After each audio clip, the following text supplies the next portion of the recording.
all, over 70% of second-time marriages, that if you were divorced first time, there's a 70% likelihood that if you get your second one, yeah, you're also going to get divorced.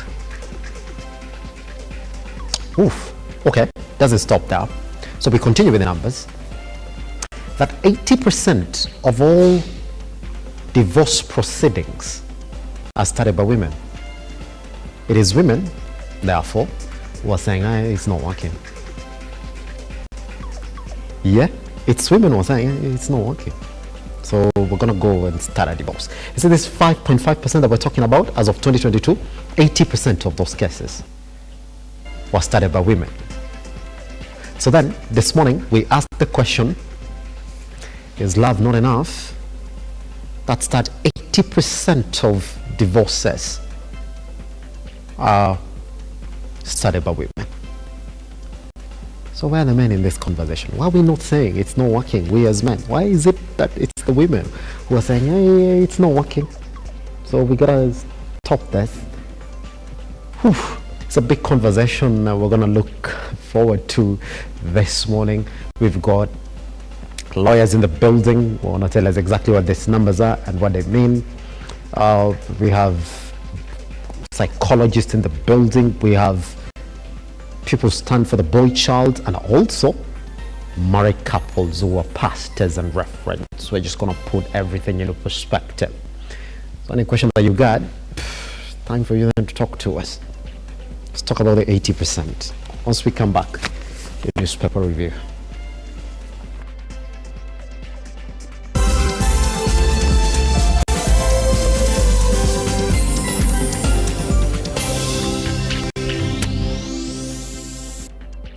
For the headline of the news that 23,000 Kenyans are working for Apple, it's not here on both newspapers. President said it yesterday in Dubai. It's not here. If you want to read that story, then you can go to our website on www.lookuptv.co.ke. If you go online, Apple is trending right here in Kenya, and the reason why it's trending is because the president said he spoke to Tim Cook, the CEO for Apple, and he told him 23,000 Kenyans are currently employed by the company. Yeah, it's not in any daily. Let's start with the Daily Nation then. On page 4, we're going to read about how the Kenya Kwanza blackmails Azimio coalition to support housing levy. Story cover on page 4 on the story of which has turned out to be a famous case now, cases we don't like talking about, of journalist Jackie Maribe. Now DPP has appealed acquittal of Maribe in the murder trial. Read that story on page 3, so it might be back to court again. Story here on payroll theft that has contributed to 42 counties breaching statutory salary caps. A story has been covered on page 7. 35 billion worth, you know. And you can see the public wage bill trend since the advent of devolution. It has continued to rise up to where it is right now. Tragedies that robbed world of rising stars. Talking about Kenyan stars who already lost their lives to tragedies. Agnes Jebet was violently killed in 2021. Samuel Wanjiru died following a fall in 2011. There's also now Nicholas Betts, killed in a road crash in 2018. The same fate has befallen Kip Tum, who lost his life to a road accident this week. Story covered on page 33. Valentine, pricey dinner with a date miles away from a worthy course. Yeah. Story has been covered on page 3. It's not me who's talking about this. This is the story covered on page 3. So tonight, essentially, if you're going for Valentine's dinner, it's going to cost you 6,000. Yeah. You'll spend the evening showing love in a little unconventional way, and your date will be a course for girls in an island more than 300 kilometers from the city. Yeah. Max.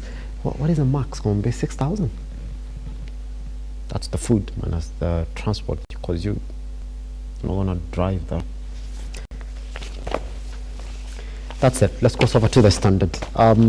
This morning, the story here about RUTO now has gone after expensive loans to settle Eurobond. President William Ruto's gamble to raise billions of shillings of new debt from international investors received bids of $6 billion spread all the way to 2031. However, the new loan comes at a steep price, as the country will pay almost double the interest rate it had on the loan it is repaying currently. That's on page 2. Raila's journey to AU, top job begins with Mudavadi trip to Addis. You're going to cover that story on page 6. You're going to see that story on page 6. Teachers Union, a new battle over TAC, story covered on page 8. And the tributes of Kelvin Kiptum continue this morning. Koch and Kiptum were inseparable widow mourns, story covered on page 5. The relief for shilling makes a big gain against the dollar. Yesterday closed at 158. Yeah. That story has been covered on page 19. Police in court over sale of exhibits that killed 23 people. Story covered on page 18.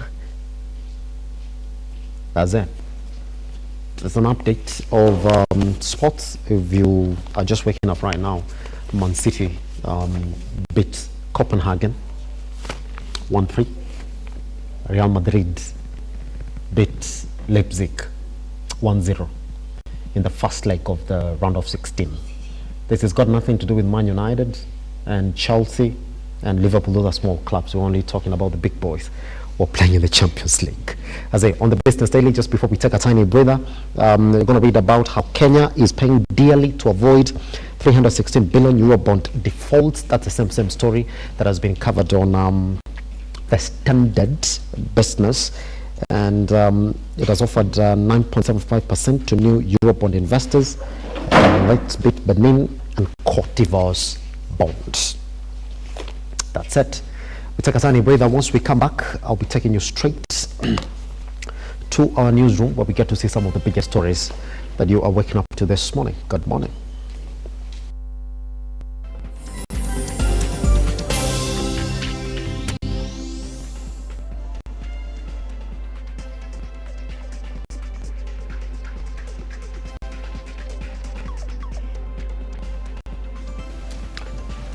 Azimio leader Raila Odinga's calls on Parliament to debate and pass the National Dialogue Committee NADCO report by the end of the week. Speaking in Kongowea Market, Mombasa County, Raila said implementing the report will allow the reconstitution of the Independent Electoral and Boundaries Commission. Let's take a look. Speaking at Kongowea Market in Mombasa County at a time when the NADCO report makes its way on the floor of the National Assembly, ODM leader Raila Odinga now wants Parliament to adopt the report and set in motion the selection of IEBC commissioners.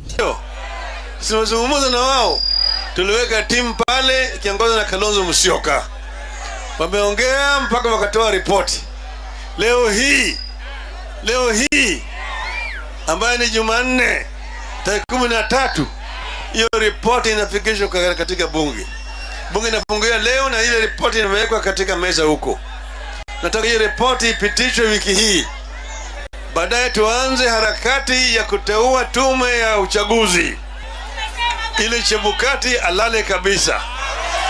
Alale kabisa. Tutachagua hiyo ripoti, nasema mpaka tukubaliane.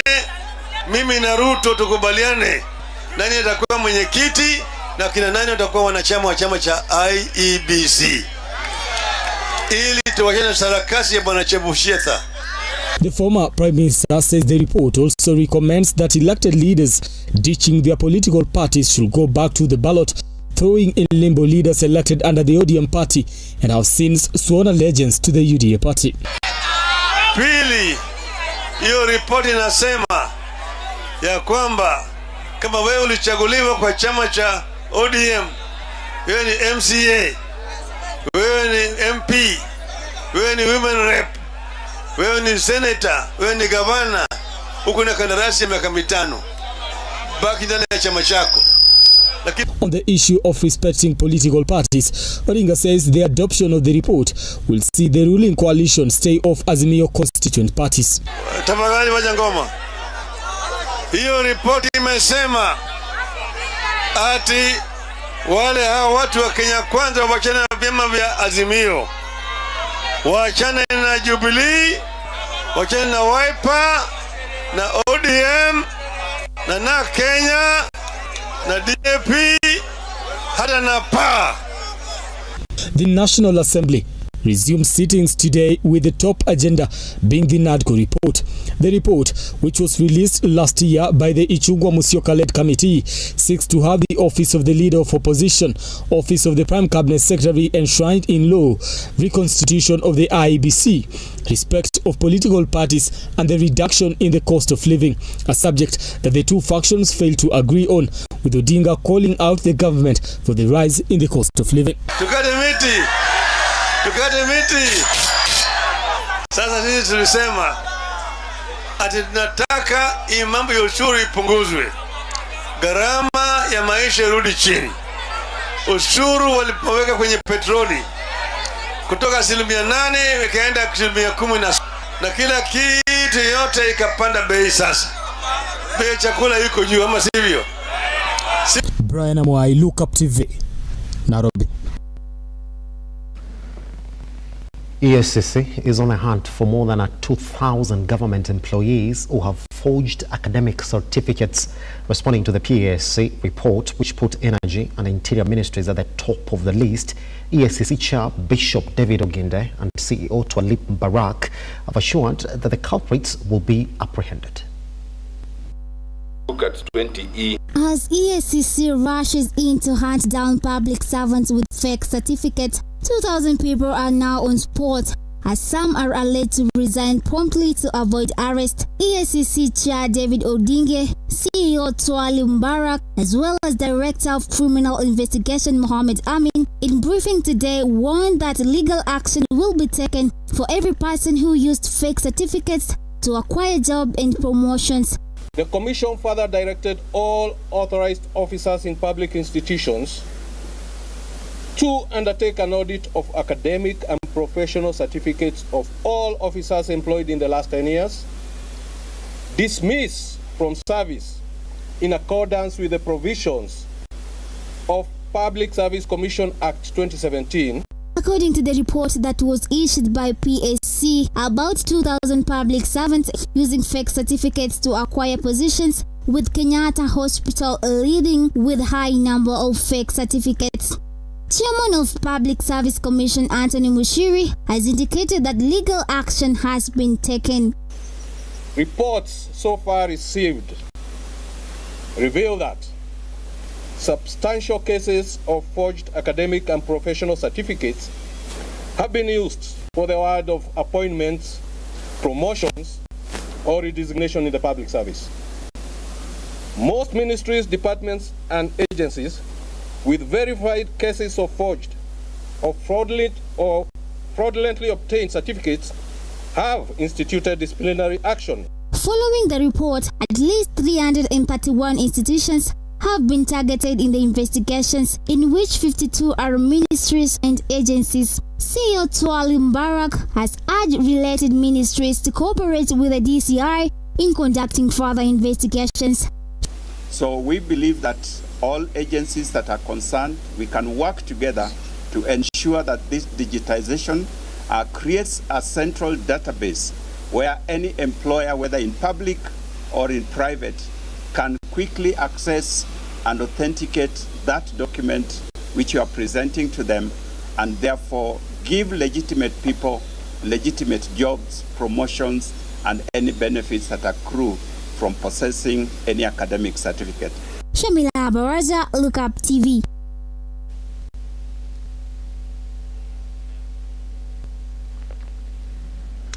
On to the next story this morning. 4 police officers connected to the selling of illicit brew that killed 17 people in Kirinyaga have been detained.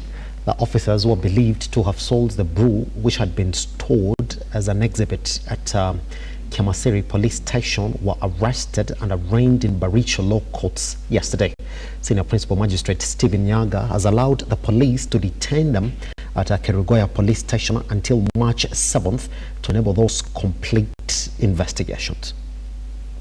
The wheels of justice for the 23 victims who lost their lives in unfortunate circumstances after taking illicit brew at Mwea, Kirinyaga County have started rolling. 4 police officers, Francis Muteithi, Brian Mwaniki Kariuki, Alan Zalo Kimanzi, all stationed at Kiamashiri Police Post, and Kenneth Mugambi, who is attached at Kabete Police Station, will now remain in custody for 15 more days. The 4 arraigned at Baricho Law Courts before Principal Magistrate Stephen Nyaga, who allowed prosecutions 15 days to conclude investigations into the incident. The application is as merits.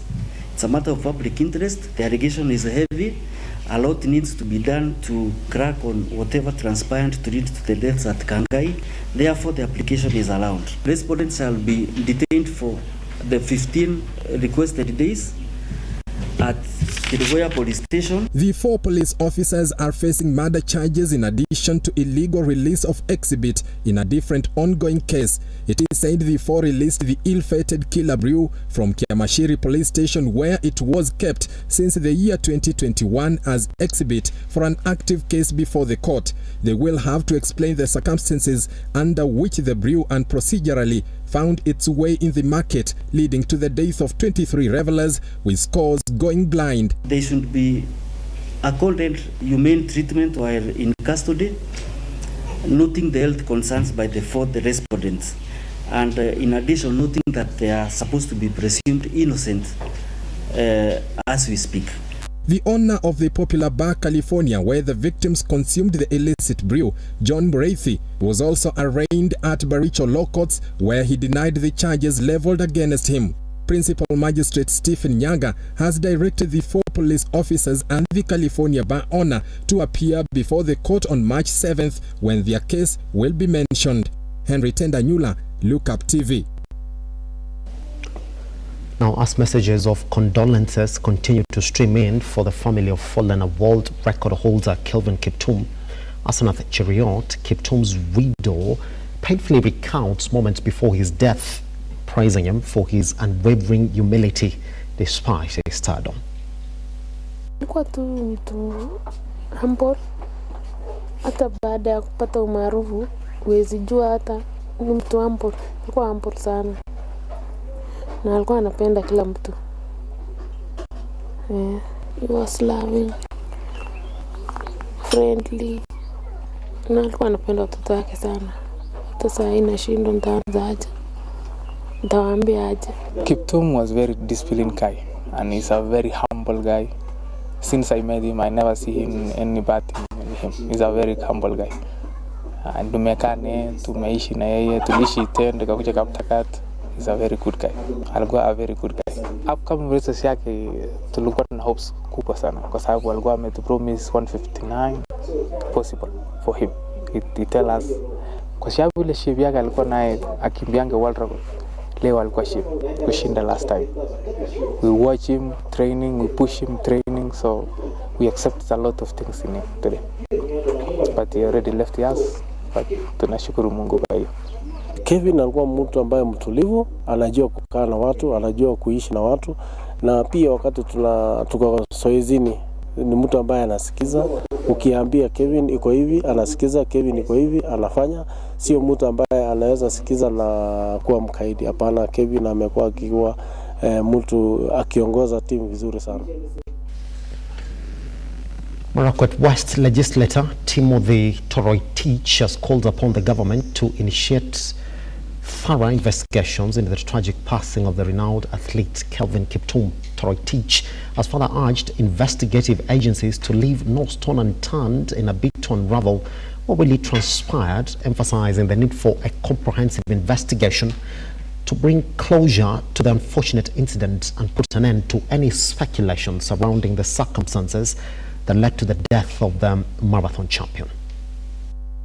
At this juncture, we do not want to speculate anything that happened to him, but we call upon the investigative agencies on this particular matter to leave no stone unturned to investigate this matter fully, come up with a full investigative report, and this matter be brought to a closure. There are so many people outside there who are dissatisfied with the happenings, but we believe that so that our people are not left guessing as to what happened to him, we call upon the investigative agencies to move with speed, to move with electric speed, investigate this matter. Let us bring this matter to a closure so that we avoid the speculations that are in the air. Yesterday, the father of Kevin spoke so strongly on this matter. He spoke so emotionally and the entire family. And one of the issues he said was that there are 4 people who went to the homestead of Kevin Kiptum and met their parents. And these 4 people were suspicious.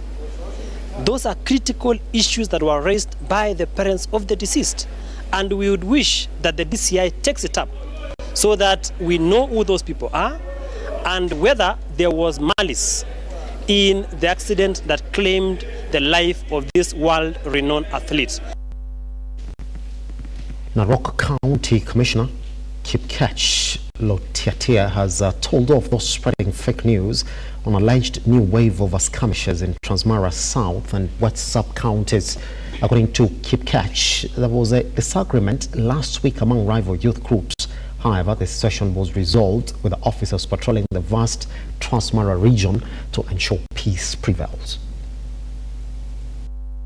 With the Transmara region of Narok County witnessing skirmishes in the recent past, the County Commissioner KIAGE Lotiatia has refuted claims of a new wave of skirmishes in the area, calling out those spreading false information as the region remains peaceful. Transmara nzima saizi kutulivu. Na hayo habari ambayo tunapata kuhusu Transmara kwamba kuna vita ama kuna watu kupigana na mzozo na labda hata pia wizi wa ng'ombe, amna. Na wakati huu askari wetu na watawale ambao kule mashinani wako kule na wameneza kueleza watu na kueneza mambo ya utulivu na mambo ya amani. Kwa hivyo amani iko kule shwari kabisa, hamna tatizo lolote kule Transmara. Mambo mengi najua kule imewekwa labda kuongezea mambo chumvi kwamba kuna vita, hamna vita hata kidogo kule Transmara ya South na Transmara ya Magharibi. However, KIAGE admitted a case involving rival youth groups in the area last week, noting that the situation was well dealt with. Wiki jana tumekuwa na tukio kwa sehemu inaitwa Angata Barikoi, na tukawa na mzozo kidogo ambayo iliwezwa kutatuliwa. Kulikuwa tu furugu baada ya vijana kutoka majamii mawili waliweza kuweza kuzozana kwa sababu ya mambo ya ardhi ambayo ilitokana na kuchochewa na ikawezwa kuzuiwa na hiyo mzozo ikatatuliwa. Finally, this morning, Interior Cabinet Secretary Kithure Kindiki said the government will spend 37 billion shillings in ammunition to ensure there is safety in Lamu region. Speaking to locals as he toured the county, Kindiki further noted that there is need for the country to employ advanced security measures to combat terror attacks. The government is continuously reviewing to covert interventions for sustaining the war on terror and other threats to national security. Security levels have invariably improved, and according to the Cabinet Secretary Interior Security Kithure Kindiki, the ministry has so far spent 7 billion in the last 1 year to purchase security equipment. Armored personnel carriers and also mine-resistant ambush protected vehicles. We are also expecting personal protection equipment for our officers, UAVs, that is unmanned aerial vehicles, and eventually we are also going to acquire for the National Police Service helicopter gunships. Security threats from terrorists from time to time have been a stumbling block to sustainable development and exponential growth in the country. Lamu residents have been under threat for a long time, They explained to the CS that most of them are in need of therapy sessions due to trauma. Watoto wetu pia wameathirika kwa sababu tulipotupiwa bomu pale tulikuwa na wao pale, tukaja tena tukavamiwa tena na marisasi pale kwa ile kambi Njudi, tulikuwa na wao pale. Kwa hivyo hata mtoto akiwa darasani hivi mwalimu anafundisha akisikia unaona anastuka, anarudi mawazo inamujia, si Al-Shababu niko darasani. Tulikuwa nauliza kwa niaba yako CS hiyo shule tupate msaada hata kama ni madarasa mawili na madawati. The cabinet secretary also had a sitting with the county governor Issa Timami to deliberate on possible measures to mitigate the county security threat. Kile hatutakubali ni wananchi, viongozi ama mtu yeyote akijisingizia kwa sababu kuna matatizo kuleta uchochezi, maafa na ukosefu wa usalama. Additionally, promised to refine security operations in Kenya in the need to better their defense mechanism. For many years now, we have had low investments of public resources in terms of modernizing the equipment to allow our security officers defend themselves from danger and protect the people of Kenya. Ruga Ival, Lookuptv. Kuna hiyo. Alafu vile vile kuna All right. Now, here's what we're going to talk about this morning. We're going to make sense of some numbers here. But it's from a wholesome perspective. We don't have psychologists in the house. We don't have personalities who are from a legal perspective. We don't have personalities who are from the boys' rights perspective. And we've got people that like to call councillors in this thing. It's the 14th of February, so we got to talk about this. Now, generally, almost 50% of marriages almost tend to end up in divorce.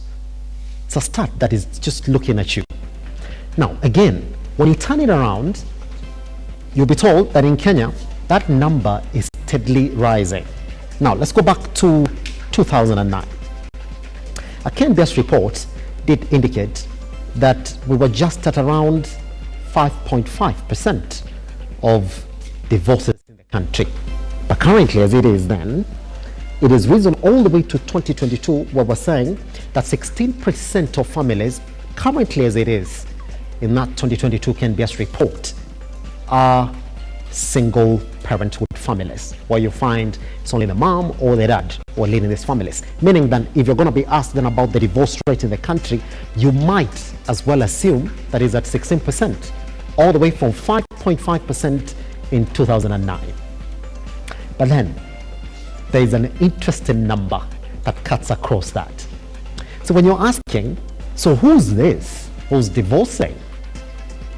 Or for softer terms, who's this who's saying it's not working? You're going to realize that 80% of all divorces, the ones that we're talking about this morning, are essentially initiated by women.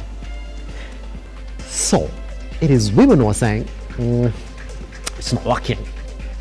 Yes, there is a small percent of 20% of men also saying it's not working, but majority of the people who are saying it's not working, it's the women.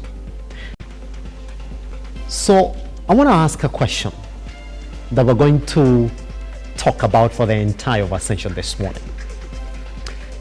If you say it's not working, are you the problem? If you say it's not working, are you the problem? Like if you say I'm leaving you, are you the problem? People say no, but the other person will be the problem. But what if majority of you are saying that one side is a problem? So are you the problem? Because 80% is a big number. They say if you walk out here today, you meet one madman, you're the madman. No, actually that's a madman. You meet the second madman, then chances are that you met two madmen. But if you meet the third madman, you are the madman. So 80% of women saying, it's not working. So are women the problem? Since we're talking about love, then why is it not working, since love binds us all together? Once we come back, I'll be introducing the panel that is joining us this morning. All those questions that you have, get them to us at Lookuptv across all your social media platforms. The hashtag is The Morning Drift. Good morning.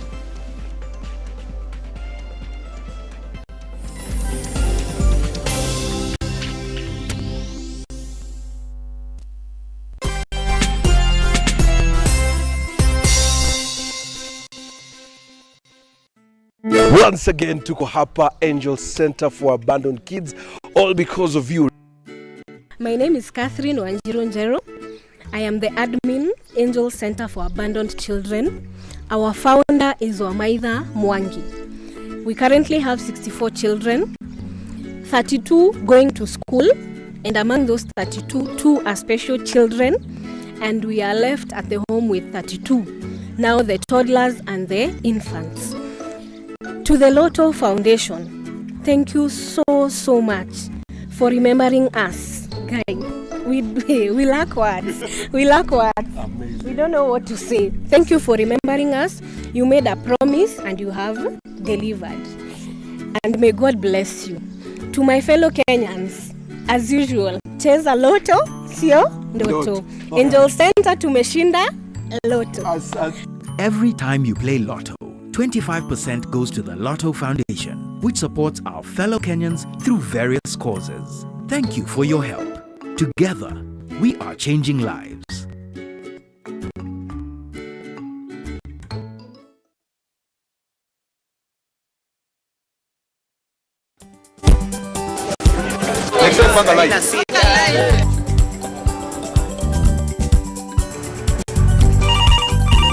Tere, mambo ni mawili, kufikisha, kumwaga na kurudi. Kulala ni mwaka mpya.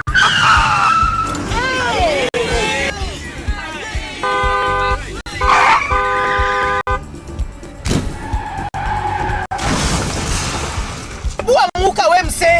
Nini mbaya? Wewe kwani wani vile dereva anaendesha gari vibaya, lazima tususe. Anaendesha gari na kwa simu the whole time, hata angalia barabara. Tusimame. Wewe dereva wewe, mwaka iliyopita peke yake watu zaidi ya 3,000 walipoteza maisha yao barabarani kwa sababu ya tabia kama hizo. Hautatuangamiza tukiona. Naomba msamaha, nitampeleka vizuri. Si wameomba msamaha. Sasa tuende tusafiri kwa mwendo wa aste. Dere Smart hufikisha abiria salama. Ujumbe huu umeletwa kwako na NTSA kwa ushirikiano na European Union. Are you a junior secondary school, a college, a TVET institution or a university and you want to advertise your intake? Book now and advertise with us today on both Lookuptv and all our digital platforms. Call us today.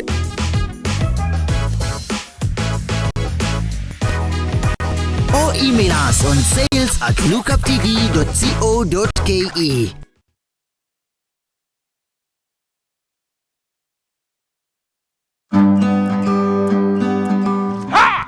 Kipindi ni ukulima ni mali na Manjoro. Kumbuka hapa ndipo unajifunza mambo mengi kuhusu ukulima. Kilimo ni uti wa mgongo wa nchi. Na ukiwa na Njoro unajifunza. Kumbuka, angalia mwenyewe. Tunakuambia ukitaka kujua tips za ukulima, ungana na sisi kwenye Lookuptv. Every Sunday unatukuta pale saa 10 tunakuonesha kuhusu ukulima. Ukulima wa mimea, ukulima wa ng'ombe, ukulima wa kuku, ukulima wa mbuzi na yote ambayo yanahusiana na ukulima. Kumbuka nini? Kipindi ni ukulima ni mali.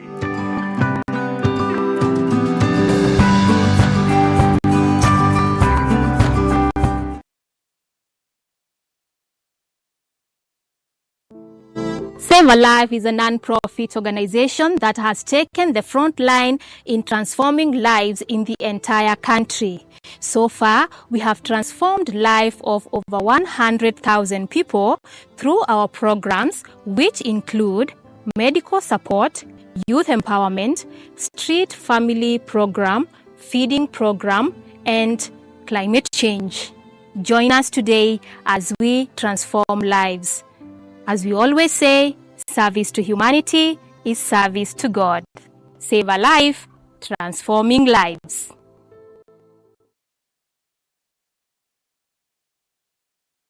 Are you an SME looking for a media partner?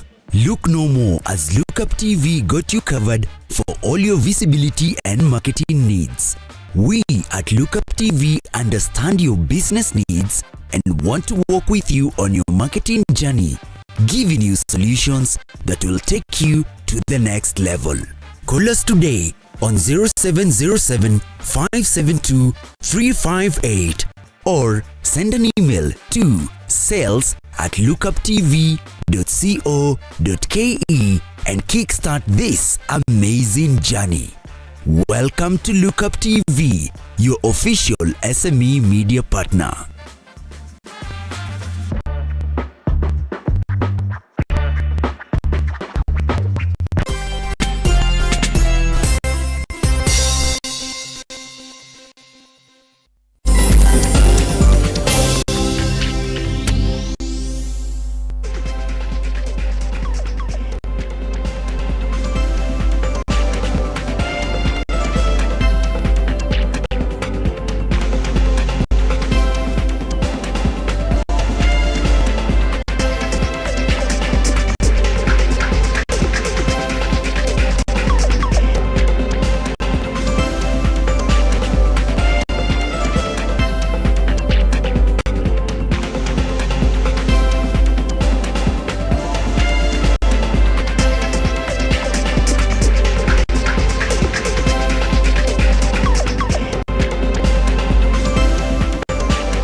Let's talk about 14th of February then, from a very wholesome perspective.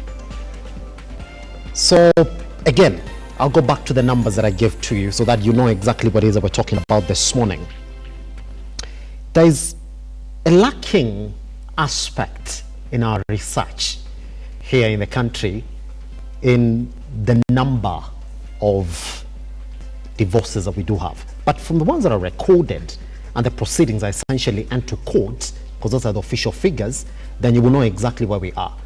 It will be proper for you to say that currently probably we stand at 16%, because the 2022 KNBS report did show that majority or 16% of Kenyan households are single parent households.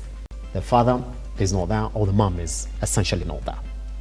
So you can make an assumption that from 2009, when we were at 5.5%, up in 2022, we are talking about 16% of those divorce rates in the country. But then there's something that cuts across all this. Let's go to the US. That 50% of marriages are likely to end in divorce. Well, don't pay attention to that. That over 70% of second-time marriages are also likely to end up in divorce. But then they have a number that is almost similar as ours. 85% for the US. That's according to 2021. All those divorces were instigated by women. You come back to the country, 80% of our divorces were also initiated by women. So in terms of similarity of numbers, you do have them right there, the 80 plus something percent that we are talking about this morning. Good. So let's talk about it then. Today is the 14th of February, and it's a day that we are expressing love to our loved ones in various ways. Whether you are among those people going to spend at least 6,000 shillings today, just like the Daily Nation put it this morning, or not, you belong somewhere. So let me then introduce the panel that is going to join us this morning to look at this particular issue.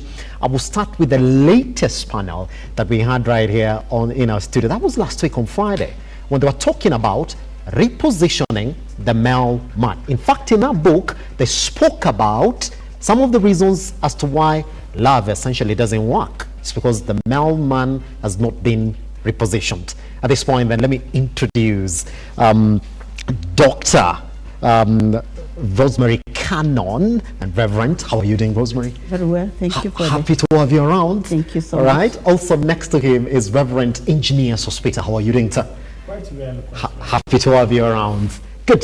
So this morning as well, we're going to understand divorce from a legal perspective. And I want to point you out to the Marriage Bill 2023 that essentially is giving couples the right to even call it off when there are differences within that particular relationship. In fact, 1 year down the line, if you feel like you want to leave him, you can. Joining us this morning then is Collins Olosh. How are you doing, sir? I'm good. Happy to have you around. Good to have you. Let's understand then the perspective of relationships from a psychology perspective. Why would a woman decide it's not working? Why is there many of them? Is there something about women that we want to understand this morning, the psychology of the 80%? Also joining us this morning then to talk about this particular issue is Melissa Njunga, who is a counseling psychologist and a gender-based violence activist. Melissa, how are you doing? Fine, thank you. You'll get ready to counsel us this morning. I mean, help us understand why women are saying it's not working. The 80% is a big number, yeah? And then finally this morning, let's understand where the 20% are. This one's the boys were saying we're gonna be in it to the end. Also then joining us this morning is Rosemary Kinodia, who is Director, African Boy Child Network. Rosemary, how are you doing? Fine, thank you. Happy to have you around. Good. Let's put those issues then into perspective. And Dr. Rosemary, I would like to begin with you this morning. Okay. You've written a very interesting book, Repositioning the Male Man. And right here, last week when I was speaking to you, there was a very interesting part or chapters within that book. We're talking about the role of a man in society, as the value and position of the man in society.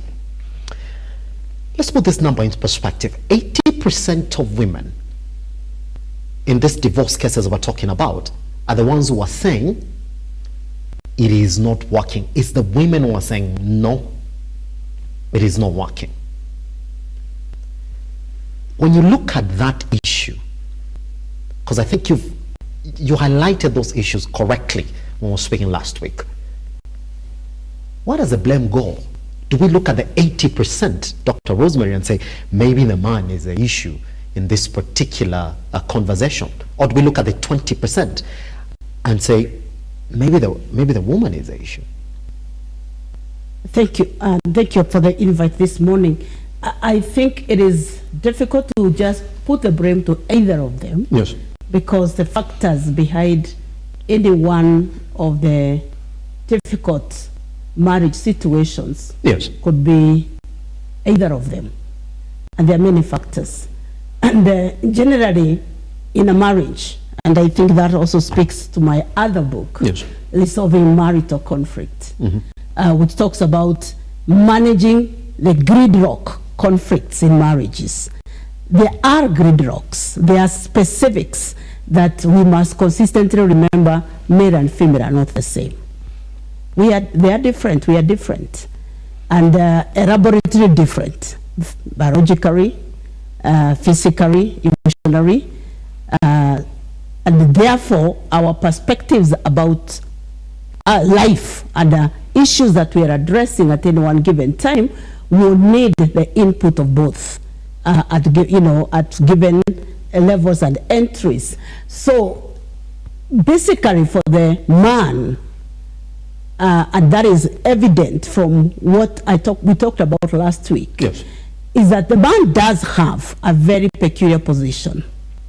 But many male men, and I said male men intentionally because man is both male and female, but now the gender male has become irresponsible, absent, quiet, and mum, so that literally the setup is that the women are having to bear the brunt of the assignment in bringing up a family.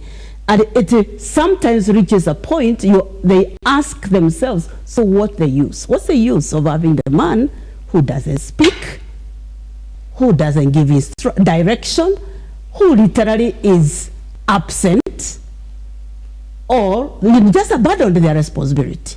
So when she's left all by herself, and not only that, her own, if it was only sometimes you're left on your own and you have a covering of a man around who does nothing, when they become violent, that is even worse.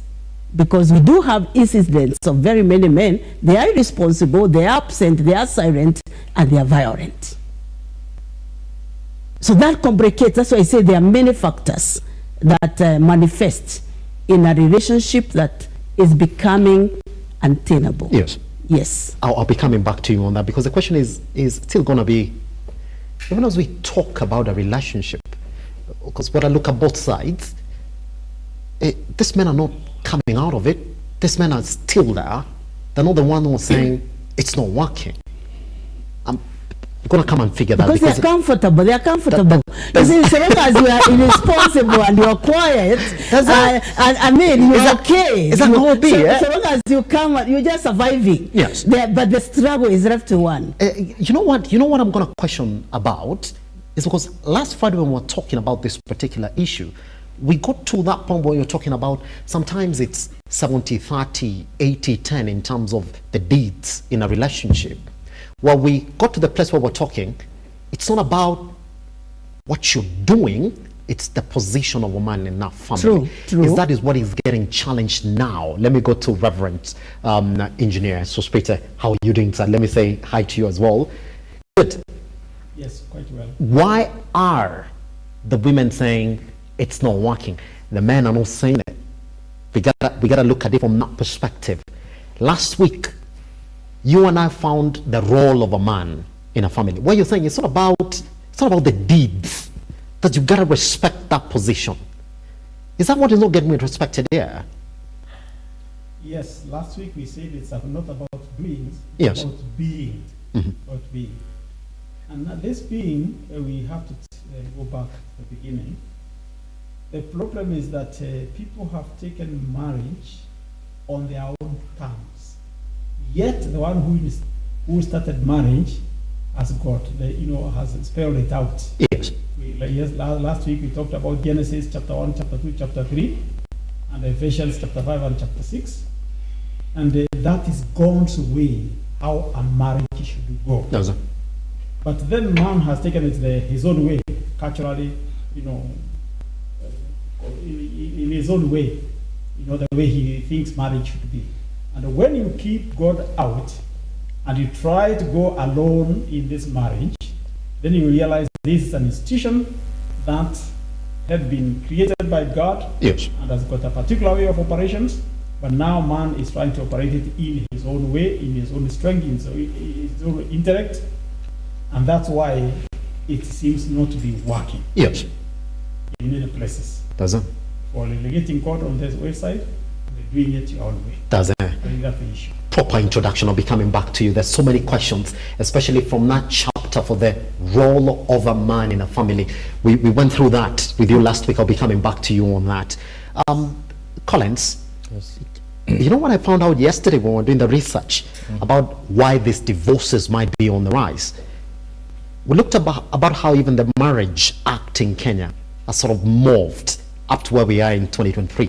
And for the sake of our audience, I'm just going to read it so that we see how easy it is to walk out of a marriage currently. That the bill, which is essentially Marriage Act of 2023, essentially seeks to amend Section 75 of the Act, which allows married couples to petition the court for a decree of divorce on the grounds that the marriage has essentially broken down. The parties are mutually separated for at least 1 year immediately preceding the date of that official wedding. Collins, from a legal perspective, it's very easy to call it off.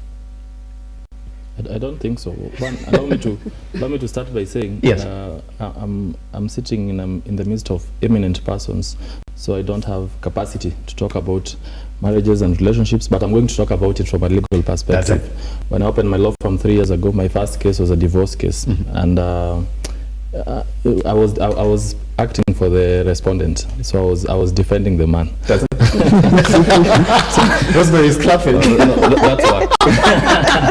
You don't get to choose. Yeah. So all I can say actually comes from the legal perspective. And Article 45 of the Constitution is the one that forms the basis for family, and it talks about family being the social and fundamental unit of the society, and goes further to talk about that parties in a marriage, rather in a family, have equal rights and protection from the state. Therefore, it invites Parliament to enact legislation to secure those rights and rights and those freedoms of married partners. And that's why Parliament has a Marriage Act, has enacted Marriage Act 2014. It has enacted Matrimonial Property Act 2012, I believe. 2012 or 2013, I am not sure on that. So on Marriage Act 2014, it establishes the different forms of marriages that we have. Christian, civil, Hindu, customary, and then it goes further to spell how can you walk out of a marriage. And it says it talks about cruelty, desertion. It talks about marriage irretrievably breaking down. Those are the factors, some of the factors that you have to challenge at it. Some of the factors that you can petition divorce from. Yes. What the bill is introducing actually is it's not about marriage irretrievably breaking down, because that has always been there. What the bill is introducing is divorce by collusion, saying that two partners are deciding that this thing cannot work, and so they are coming out to tell the court this thing cannot work. Because as of now, you cannot come together and say we've consented to divorce. That is illegal. Actually, it will be seen as collusion. So divorce by collusion. Is that what the act essentially says? That's what the bill is introducing. That you can't go to court and say we've decided to. But now you can. Now you can come to court and say Party A and Party B, we've decided to call this quits. Yes. And then the court is going to grant you your wishes and grant you divorce, because the court actually does not really promote divorce, because divorce is actually two-tied. When you petition court, you'll get decree nisi and decree absolute. Decree nisi is the first decree that you get after petitioning for divorce, and you're given 2 months to go and make your decision, to go and make up your mind whether you still want to do this divorce. If you want, then you come back and get the decree absolute. But even before you get it to decree nisi, you'll be first be told to go for mediation. So the courts and even the law itself does not really open the door for you to come and get divorce. It makes it so hard. That's why it has been almost impossible for you to prove things like marital rape, for instance. It's not a condition for getting divorce in Kenya, but for Hindus it is. But for customary Christian civil marriages, you cannot go to court and say there was marital rape, for instance. Yes. So those are hardliners that the law has kept, so that it has made it sure that marriage as an entity or marriage as an institution has been protected by the law. So I don't see it from a point that the law makes it easy. Even when you say the marriage has irretrievably broken down, there are a lot of factors you have to prove. How has it irretrievably broken down? How have you gotten to a point where the two of you cannot work out together? And it's so you have to prove that for 2 years he's been cruel, or there was adultery, or desertion, he has gone ahead and procured another marriage. So for me, where I sit, I don't see the law as it is being that flexible insofar as getting divorce. I'll be coming to you on that, because the question that we actually got yesterday is that if you look at the way the law now is, that indeed now for the very first time in the country, now even ladies can actually get property in next of kin issues in a family. And when it comes to the 50% rule, that if you just prove 1 or 2 things about why you don't want to be with this guy, the court's essentially going to side with you in terms of dividing that property, the 50-50 rule. Essentially, but we're going to come and talk about that as well. Melissa, I mean, can I understand from this perspective that the more you empower a woman, and empowering a woman is on a very broader perspective, the more you're making her unsellable for love, from a psychology perspective, that the more a woman develops socially, career-wise, physically, the man is repulsed. That's why love essentially in that setup doesn't essentially work. So it's not the fault of the man, it's that psychologically a heavily empowered woman is very unattractive to a woman. Either way, like at certain stage in the process of loving each other, if the woman goes above you, then very unattractive. So the man, as opposed to saying, well, it's not going to work, it presents a scenario where the woman has to pull out of this relationship. That's why we have the 80% of women saying it's not working. The 20% are men who are just hanging on. And when you look at reasons, family reasons, family support value reasons, societal reasons as to what divorce essentially means for this man, is it true that from a psychological perspective, an empowered woman is a very attractive woman in a relationship? First, thank you for having me. I would like to first answer about the women being empowered, so it becomes quite unattractive. Yes. And from a psychological and sociological perspective as well, we observe trends from the past, like a few years back, our parents' generation, our parents' generation. When you look at it, the women in that society were really looked down, like they weren't really considered as much. Their opinions weren't taken into consideration as much as now when they are empowered. So from that perspective, we are seeing a rise in really empowered women. And the marriages that are examples of what we have seen from our childhood, our parents and also our grandparents, is the women have, in some marriages, they have really suffered because there was no empowerment. There was no, you can go to work and earn money. You wouldn't even support your family, your children. It will just be the man who is the provider. And in very unfortunate circumstances, the man who is the provider might not be considerate of the woman as a person who can make like opinions on the decision he's making. Yes. So that's why we are seeing right now, even people, like women are taking their time to get married. They're not in a rush. Because yes, I have my own. Right now, marriage is not about financial stability. Mostly, it's about companionship. Is that what we get it wrong? The marriage is never going to be about companionship. No, I think personally, I think we are somehow in the right direction, because we are not just jumping into a marriage because this person said he loves me or she loves me. It's like we are weighing our options. That's it. That love is not a factor anymore in marriage. Is that what you're trying to say, Melissa? Love is a very big factor. In marriage? Yes. Is it? Yes, because you can't be with someone you're going to spend the rest of your life with, and you're not even attracted to him, and you don't love him. It's not going to be really, it won't be nice. Does it change? Does it change that when you're dating and in your early life of not picking a partner, picking a boyfriend, picking a girlfriend, that some qualities that you look at is I gotta be attracted to this person gotta be my type. But when it comes to marriage, doesn't it change to function now? Is this guy able to provide? And Rosemary, I'm gonna come back to you, and Melissa, I'm not done with you. Dr. Rosemary, this is what your book essentially talks about. The position of a man in a family, the function of a man in the family. Is it not clearly defined that you are only supposed to provide and protect? If the woman respects that position, then it's possible for you to look at function as opposed to love.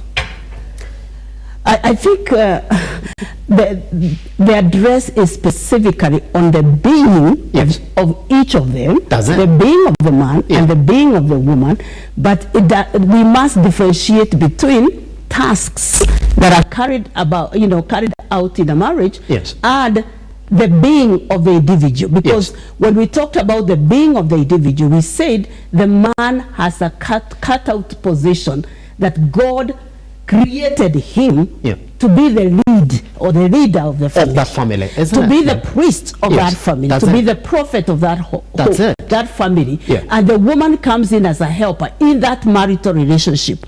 But we said very clearly, it does not necessarily say 99.5% of the doings are going to be undertaken by him to provide for the family. The provision can even be 99.5% 5%, the provider is the woman. And remember, I talked about Proverbs 31. And I said, if you look seriously, which is part of scripture, if you read Proverbs 31, you realize the woman is actually doing all the tasks. I mean, buying rod and doing merchandise and providing for the family, and the man is well dressed up and becomes respected at the city gate. The position of the man is critical because he is the vision carrier. He's the boundary cutter. Remember, we said that. We said he's the instructor according to God. Yes. The woman comes in as a teacher, the detail giver, the organizer of many things. That's why it was the man. God said it. The man needs a help, and we must not talk about this help as so it is subjugated to a level that he gives everything and she does nothing. I mean, that is where the tension comes sometimes, many a times, because we are beginning from the wrong entry. We are beginning from the building of the facets, rather than, or what I would be saying, the decorating of the facets, rather than putting the beams in place. Pretty much. Yes. Well, we're not making that clear. Rosemary, I'm going to come to you as well, Melissa, because there are numbers here that we're going to look at. That 90% of male in prison come from single families, where the father or the mother is absent. And we're going to come back to you on that. Rosemary, let's make sense of the number. 80% of women are saying, it's not working. So what's the problem here? When 80% of a particular gender are saying it is not working, who's the problem here? Thanks for having me. I think I look at it differently. Yes. Very differently. When I was growing up, that's over 40 years ago,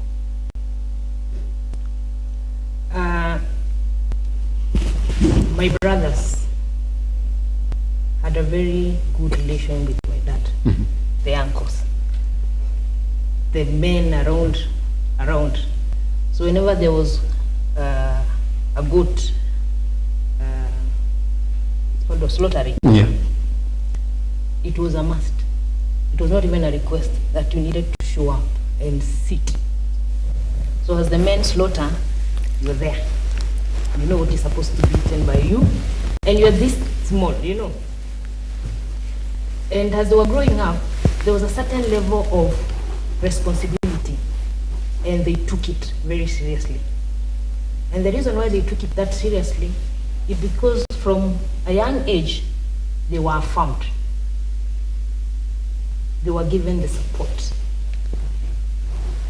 by society and by family.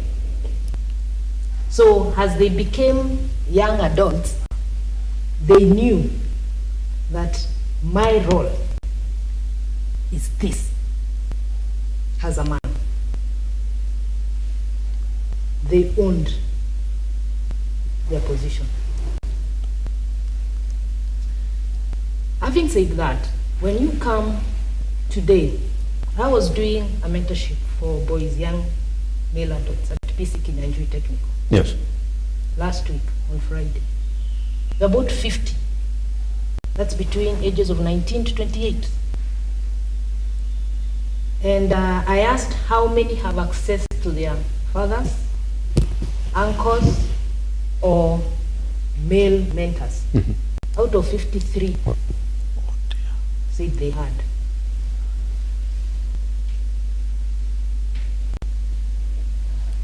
What does that tell you?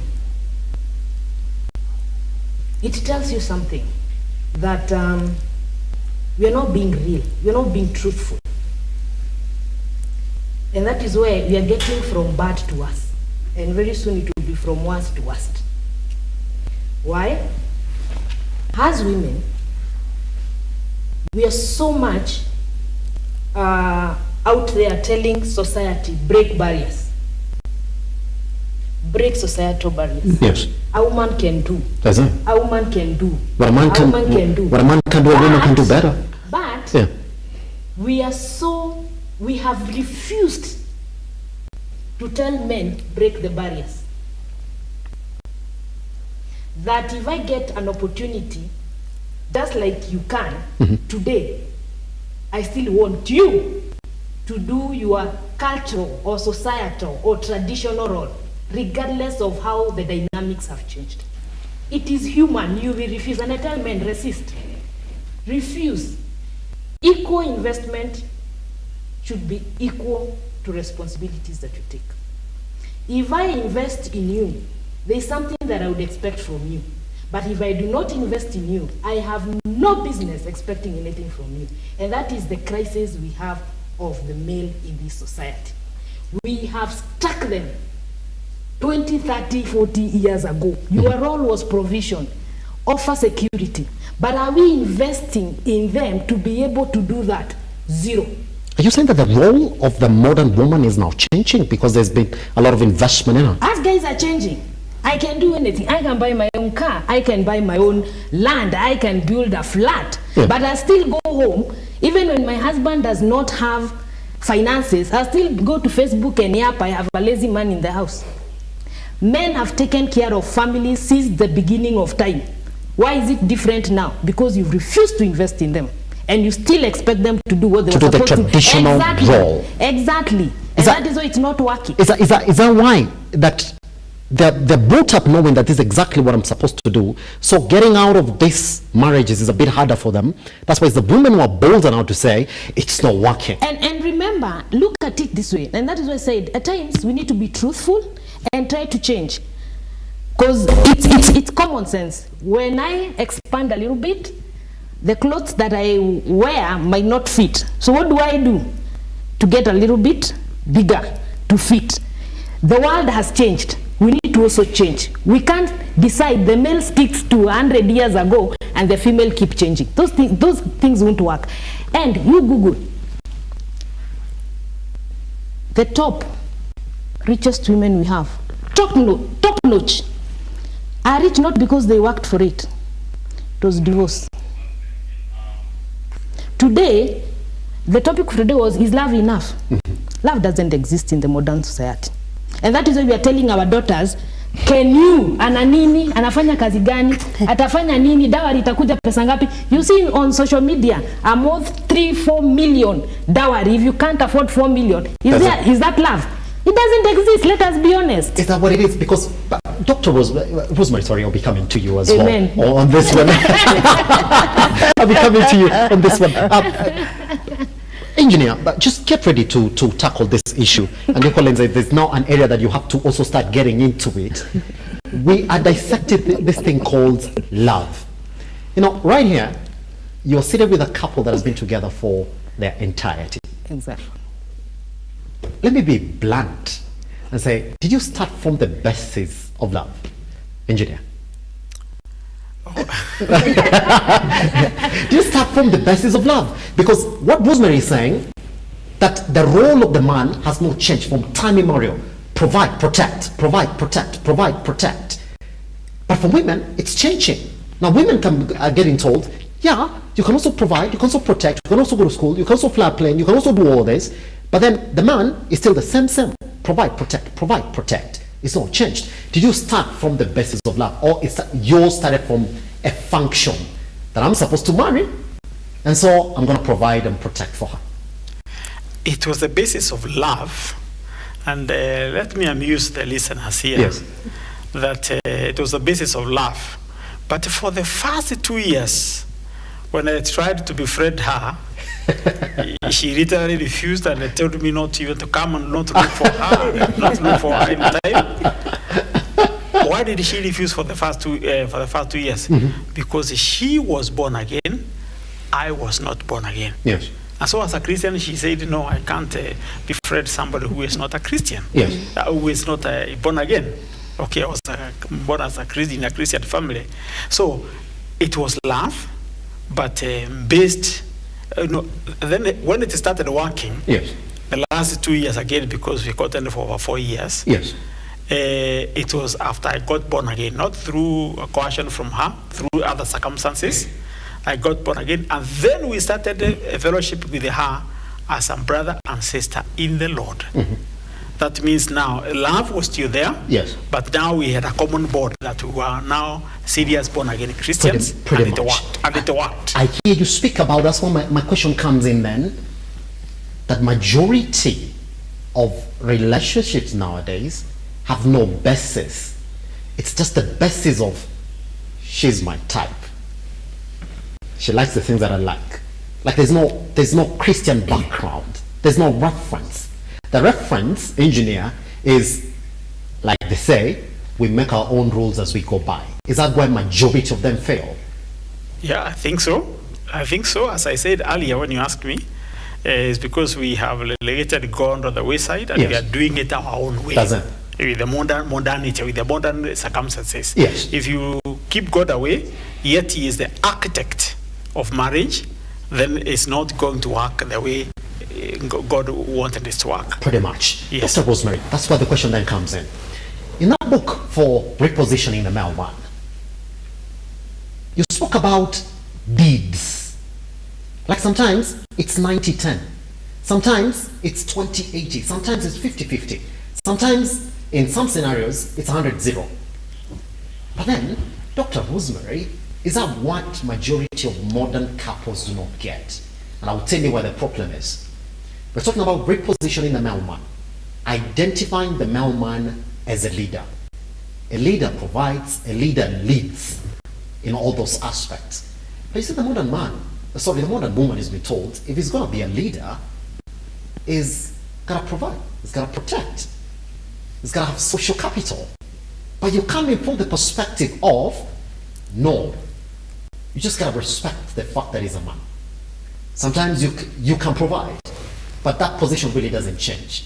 But modernity has told the modern woman, you can have your money, you can have your land, you can have your car and big SUV, you can have your buildings. So if he's not essentially going to be that, then he's not your leader. How can you lead somebody that you're providing for?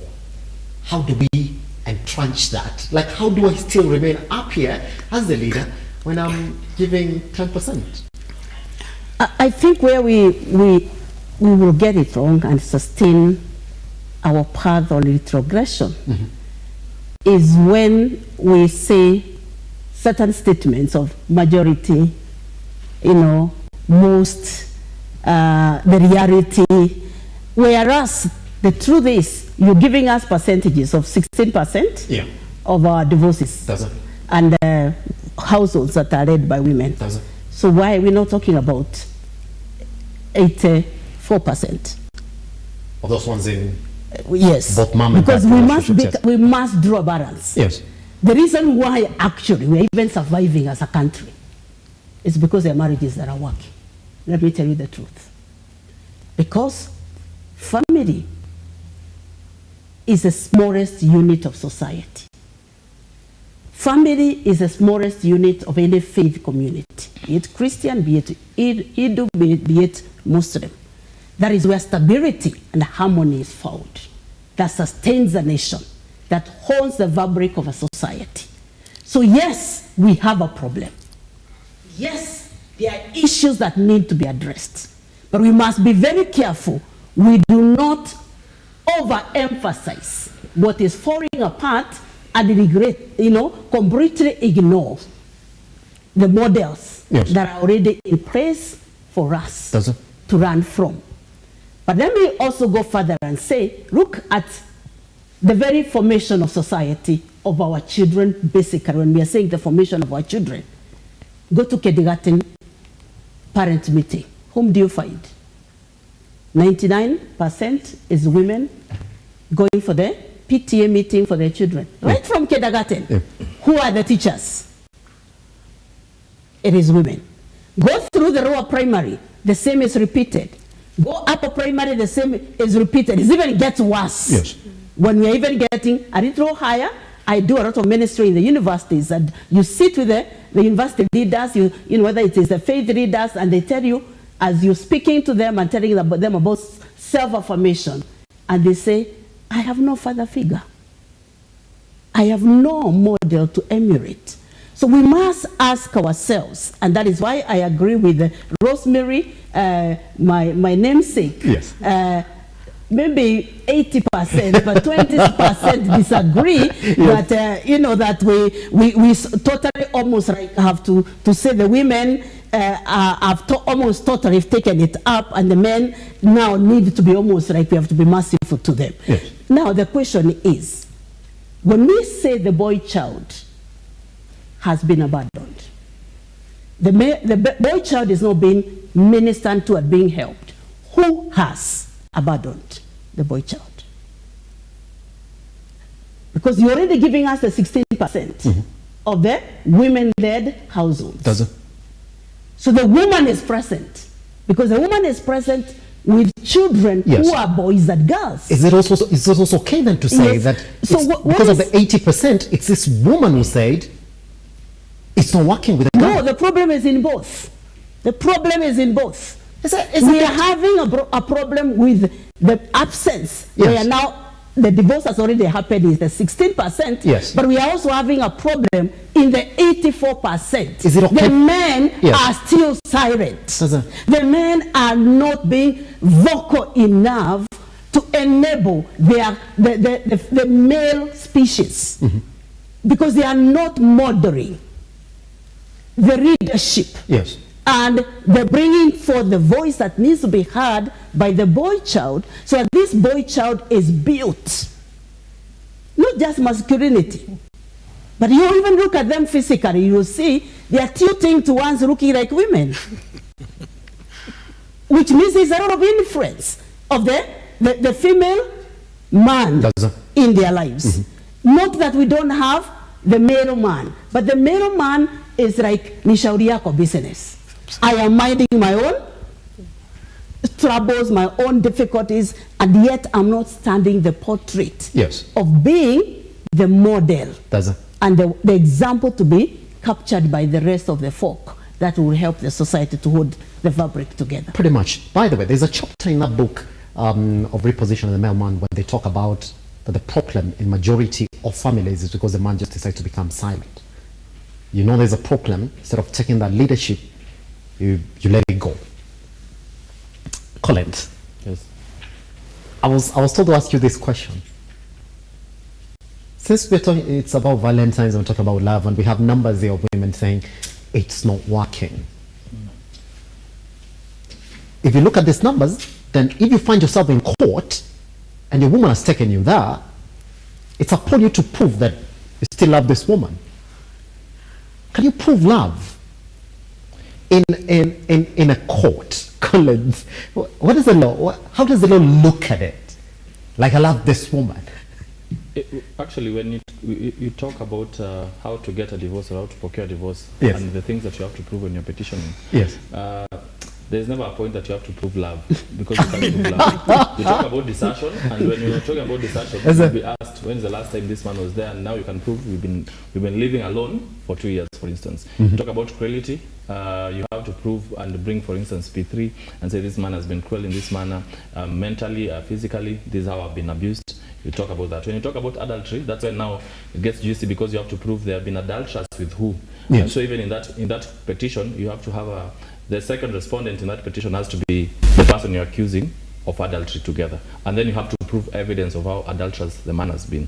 So there's no point that the judge or, the magistrate is going to entertain the conversation about love and to actually weigh how was love here.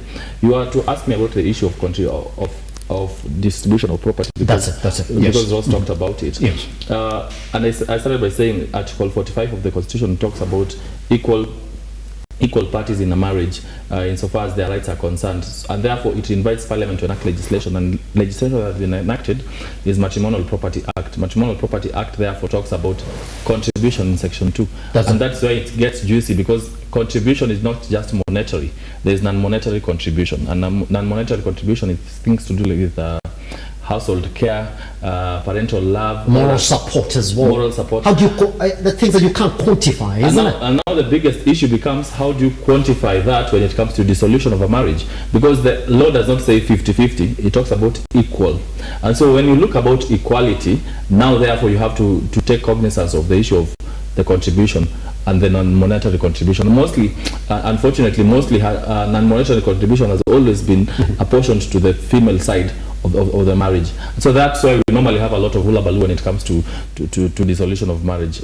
Since we had, I think, 1982, we had a case of Echaria versus Echaria. We went to Rono versus Rono, Kivutu versus Kivutu. All down till now, we've never been able to really strike it and say, then this is how we are supposed to divide matrimonial property. There are those who come out and say the investment that this party came with before marriage, that belongs to you. Yes. The ones that you've gotten together, then that is for the both of you. Even if you are not, you did not contribute towards it monetarily or actively contribute towards acquisition of that property. Yes. But as long as it was obtained during subsistence of that marriage, then it belongs to the both parties. And I understand the wisdom behind it. But then therefore, the issue becomes when it comes to liabilities that one party has gone ahead and procured liabilities that was not, the other party was not aware. Because if you're going to share the properties, then you're also going to share the debts and liabilities that they've been procured by both parties during subsistence of marriage. But the biggest issue normally is how to quantify the non-monetary contribution. Does it? Yeah. Collins, I'm coming back to you on that, because that's where the gist also begins, that when you're going to say that I love this particular person, I've been with them for this period, doesn't it become also hard as to what you want to take away from them? Melissa, this is the question. You know what they say? That today, people are going to go out. The Daily Nation did a very interesting piece where they said the least amount of money that any man tonight or any woman will therefore decide to treat their other partner, if that's going to happen, is 6,000 shillings. That's what they say. Like today, your plate is going to cost you about 3,000 shillings. So that's times 2, that's 6,000 shillings. Good.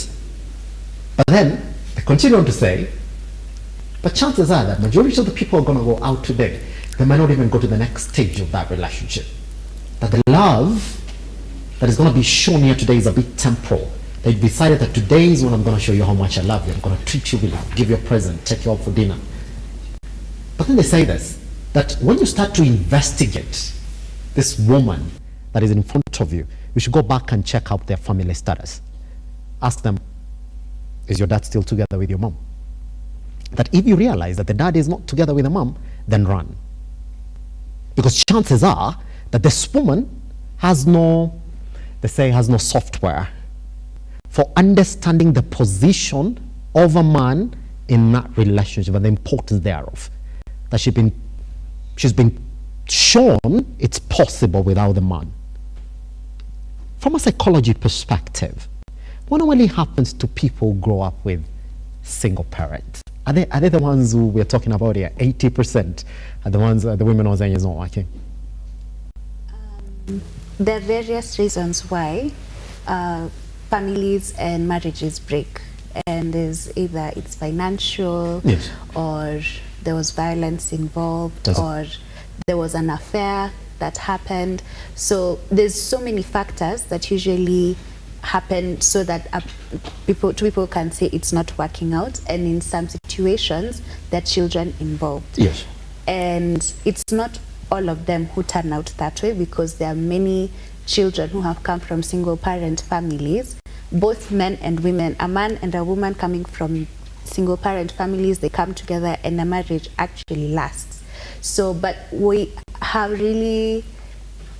to really come into a conclusion that there's need of a father figure in every child's life, whether it's a woman or it's a man. There's need for a father figure because there's so much a woman can do. Like the way Rosemary is saying that you find in schools it's women who are there, they're the ones who are nurturing. A woman it's very hard to find a situation where the mother leaves the child. It happens, yes, but it's very rare. And in such situations, you find the mother is the one who will take the responsibility of both the father and the mother. It's usually when we are told, when we were young, when I was in high school, you were being told, like being warned, if you go there and then you get pregnant, don't think that that child is yours and his. That child is just yours. Because you don't know, he might wake up one day and say, baby, I don't think this is working, so and he'll just leave you high and dry, and you will wonder, now what will I do with this child? So there's so many reasons as to why there's so many single parent families, and it's something that needs to be addressed, because we can't keep on living like this. Because yes, children actually who have been raised by just their mothers, they come out actually nicely, because the mother will provide. They will try each and every way possible for this child to have everything they need that they can provide, but they can't give fatherly advice. They can't be a father figure. I can't be a father figure as a woman. So there is need for presence, because there's so many, we're hearing the absenteeism of men, of fathers in the society, and we are just coming back to this is happening. Why? It's just because of this absenteeism. We just need to really address these issues, because when you say a child and this child comes to this earth, she wasn't the one who made this child. It takes two to make a child. So what are you going to contribute to this child growing up? Are you going to be the absent father who is, I just see a dad is usually around. We don't even see him, we don't even know him. Like my mom just tells me he was just a guy, they were in a relationship, and when she got me, he just went. So why is that happening? I think we need to actually talk about that more. Yes. As to the why. As to the why. Yes. That also people say, Melissa, I'm still on that, that we need to also build the psychology of this girl then. Because it's very easy to look on the side and say, well, the man is a problem. Why are you? Why are you absent? But the key to a relationship, the key to getting a child is a woman. Yeah. Did you pick right? The psychology of the right man for you?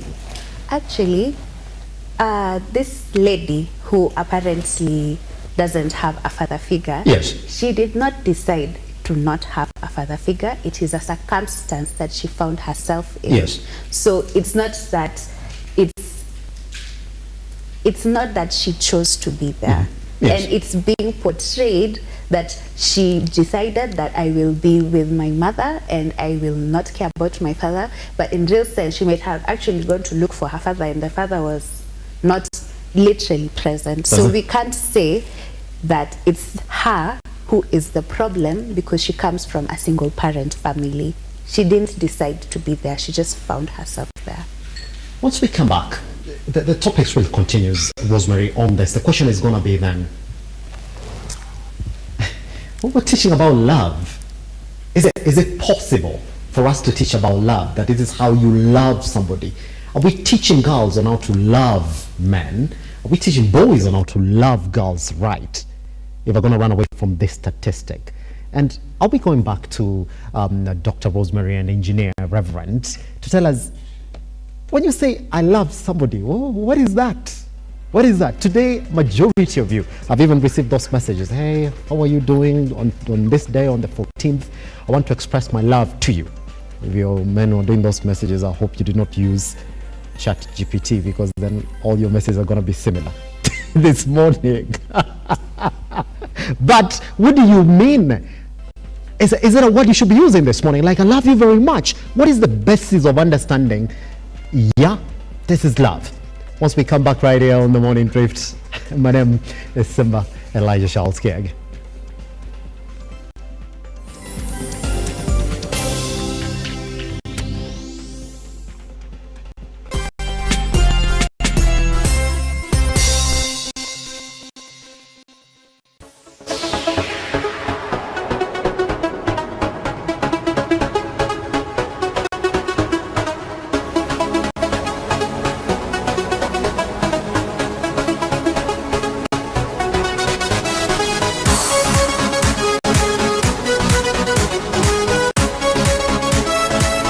The winner of the 32nd edition, representing also the EMC, Weldon Langat. Every time you play Lotto, 25% goes to the Lotto Foundation, which supports our fellow Kenyans through various causes. Thank you for your help. Together, we are changing lives.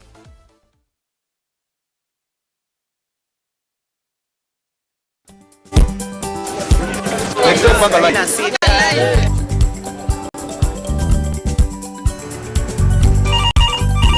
Tere, mambo ni mawili, kufikisha, kumwaga na kurudi. Kulala ni mwaka mpya.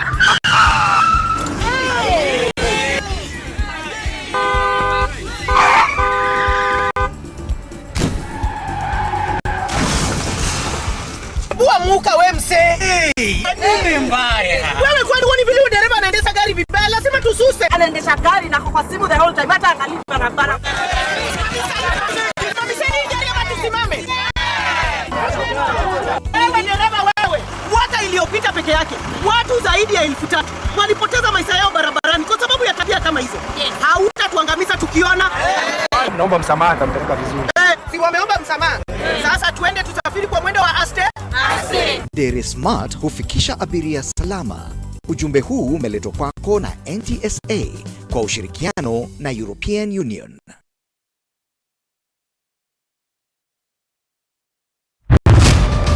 As the night falls, we come to life to bring you a comprehensive broadcast from the numerous events happening across our 47 counties. When it breaks, it matters, and each story is important. If it's Thursday, join me, Nancy Lima, and my able panelists as we break down the law jargons and analyze the Constitution in a way only you can understand. The news cycle never stops, neither does time. We cover each and every sector and present to you factual and accurate occurrences. This is where facts win the day. Join me, Nancy Lima, Ian Keitani, Tuesday, every Wednesday, Thursday, as from 9 p.m. on The Insight, only on Lookuptv.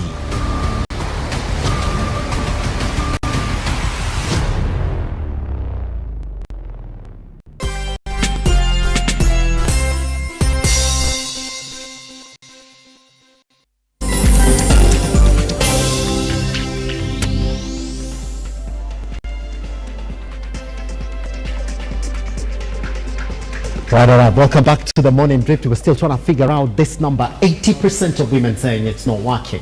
And for those men who are going to find themselves in that eventuality, it's good for you then to listen to the next section that we're getting into.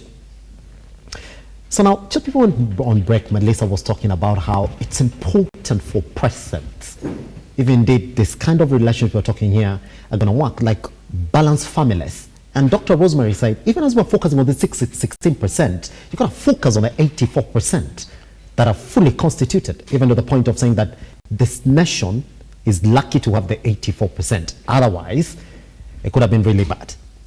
Good. Rosemary. Here's what they say. That what is currently ongoing for both gender is how to make it in life. What do you do? Career. What do you do for money? Which school are you going? What job do you have? How do you improve yourself? That's why personal development courses nowadays are really the most attractive courses that any other person can get into. But then we turn around and then we say, well, are these boys getting taught about family, about how to respect women, about the role of a woman in their life? That's the first question. And I know this is what people say, that the role of a man has not changed from time immemorial. Provide, protect. In fact, nowadays, kama hujafika bei, it's a thing that every man knows, that for you gotta create your value. You're born without value as a man. So you gotta create value. That for me, that's essentially what is important. But have we taught them that as you create this value and you get it, that doesn't mean that a woman comes second in every other thing that you do as a man, that you top.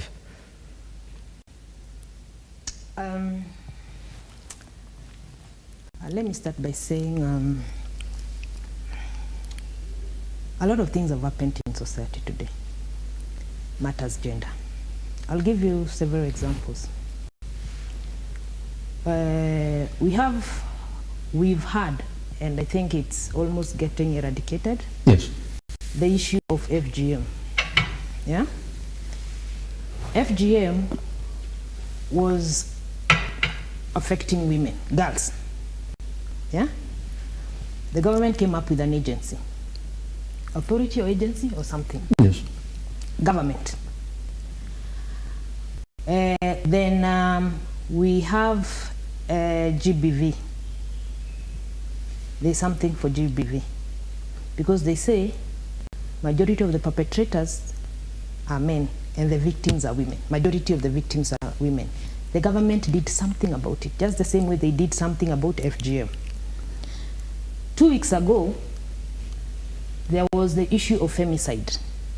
There was a special task from NSIS or DCI mandated to look at those cases of femicide. You get? We have issues of girls not going to school. Some years ago, even the chief in your village was told, make sure every single girl child goes to school. Government did something about it. You get? Then there was the issue of some girls not being able to go to school because of school fees. Something came up about scholarships for girls. Even government institutions would even put an advert on the paper and say scholarships for girls. You get? Why? Because it was affecting girls.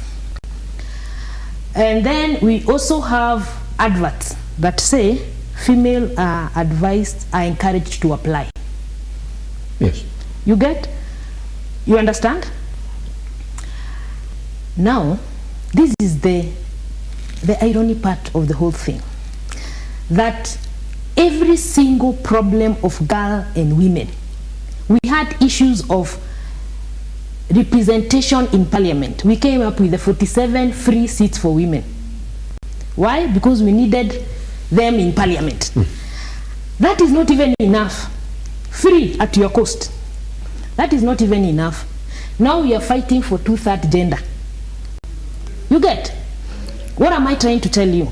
That every single problem a girl or a woman faces, every Dick and Harry comes in to get an instant solution for it. Think of anything. But here, we talk about men not taking responsibility. Boys doing drugs, boys dropping out of school, boys lacking opportunities, boys, who gives a shit? Who has done anything? Yesterday or the day before yesterday, Nakada said there is 90, from the previous data they had, there has been a 90% increment in drug and alcohol abuse in this country. 90%. You get? 95% of inmates in this country are male. Is that a problem or it's not? It is. 2009, you talked about 5.5% of single parenthood. 5.5%, you say 5% is single mothers. 0.5 is male. Na labda ni bibi alikufa. 98% of that 5.5% are single mothers. Now we are at 16%. That should worry you because that has tripled. You get? You understand? And it is, give it another 3 years, 4 years. It will be at 300%. Is that a problem? Who's doing anything about it? Nobody. Now, we have today, we have very organizations that look at what we called, they're called widows? Yes. Yes. They're called widows? Yeah? I can give you a year or 2 or 3. We'll have a special fund for single mothers. Why? Because you're always running away. We don't fix problems. We do not fix our society problem. Our constitution says this nation is made up of a family unit. A family unit that the society doesn't even care about. As long as the person at the losing end is a man, they have no business in fixing it. I cannot come here, you are denied an opportunity because you are a man, and I'm given that opportunity, then I have come home and tell you, hello, you have to provide. I cannot cut off your feet and your arm and expect you to do the same thing. That is one. However you look at it, love or marriage or business, the man will always be blamed and he'll always be the one to lose. It does not matter. I'll tell you why. Marriage is an investment. That is why they say it's a dream of every lazy woman to marry a rich man. You get? Today we are quoting, like I said, the society has stuck to the traditional man, and the modern man is not given anything close to what a traditional man was given. Today we'll quote with you. We are quoting for an year or two. You'll build a house because the society expects you to do it. I'm supposed to get married to your family. Sivyo ndio iko. Women struggle, you've struggled, you've done everything, you've put up a house in this Nairobi. Me, I'm just laying in town. I get married to you. We get 2 kids. Do you know if it goes bad and you do something stupid, do you know I'll get you out of that house? Utaenda kulala kwa mtaro. And do not forget, apart from removing you in your own house that you built before you got married, and I check with a kid, you still pay me child support. The property, the inheritance you have as a man, I'm coming for it. It is an easier way out there. Me, if I'm asked, and I'm thinking in a modern way, if we truly believe in equality, tuweke vitu zote kwa meza. Me, my inheritance, you also have a right to inherit. Does it? According to the law. Does it? Yangu yenye nimeinherit, wachana nayo. Wikosana, you walk out. Si ulipata niko nayo, you walk out. Children, we share 50-50. Do you know how many men have built houses and they are renting right now because they were taken? Kwa sababu mimi ndio nina watoto. Kwa sababu it's you who hit me. Do you know by the time you hit me what I was doing? Men don't talk about what goes on in their lives. They don't even talk about cruelty that they faced. They don't. But when they go to, ni ngumu sana upate mwanaume akililia kotini. Me, I'll start even practicing how to cry in the house with my lawyer. Even go and collapse. Even hit yourself on the head. Me, I've gone to one of the prisons, and one of the officer in charge, I walked inside his office, and he told me, Rosemary, if it was not for you, you would not even have closed that door. And I was like, why? These female officers will come. Ananishika na anatarua blouse yake na ana scream. I swear huwezi jitoa hapo. You understand? And that is the reality, and that is why I say we need to be truthful. Marriage, modern marriage is a hoax. It's a scam. Andikia na contract ya miaka 2. Kama ifani wewe enda, there's no time of waste. Why are you wasting money? It's a hoax. And then usisahau, I also have to come and tell you I'm worth 2 million dowry. Nikuje nichukue nyumba yako na bado ulipelekea mzazi wangu 2 million dowry. Why are you appreciating me as if you are not born? It's a hoax. Reverend, yes. You have a hard task. I definitely do. I definitely do. Yes, just before you come in, Dr. Rosemary, engineer, so speak. Let me begin with you. Yes. I think you talk to couples who are starting out. This first question you ask them, because you come from the basis of the church makes your relationship stronger, in the sense of you have a reference point. Yes. Are you therefore saying that if indeed you're gonna start a relationship that will not end with the 80% and the 20% that we're talking about here, at least have a faith, a Christian faith, or basis? Is that what it is? Yes. You also earlier you asked whether love exists. Yeah. How do you tell? And how do you tell? Yes, let's differentiate between love and lust. Today is Valentine. Yeah. And very many, as you have said, that Minimum is 6,000 they are going to spend for a dinner. There's a minimum. Yes. Unfortunately, it's going to be on the basis of lust. Yeah. For many. For many. It will be lust, not love. I would like to take us to 1 Corinthians chapter 13. Is a chapter on love. Yes. Just look at the description of love. Love is patient. Love is kind. Love does not envy. You know, it's love, the true love that is described in 1 Corinthians chapter 13. That is love from the biblical perspective. The same way, God says, for God so loved the world that he gave his only son. You know, God loves man so much that after he fell completely, and after thousands of years, Jesus was born here and he gave his best because he loves mankind, complete mankind. Therefore, the Bible spells out what true love is completely, and especially the 1 Corinthians chapter 13. And if we can, if we go back to the Bible, as I said in the beginning, because man has gone to modernity and his own ways and his own thinking, his own philosophies of love and other things. But if you go to the creator of man, which is God, and see from the Bible, which is a manual, we say, manual for the human species, is the Bible, then we are going to know what love is. Yes. And if we practice love the way it is supposed to be in the Bible, then it will come back and it will be true love. Yes.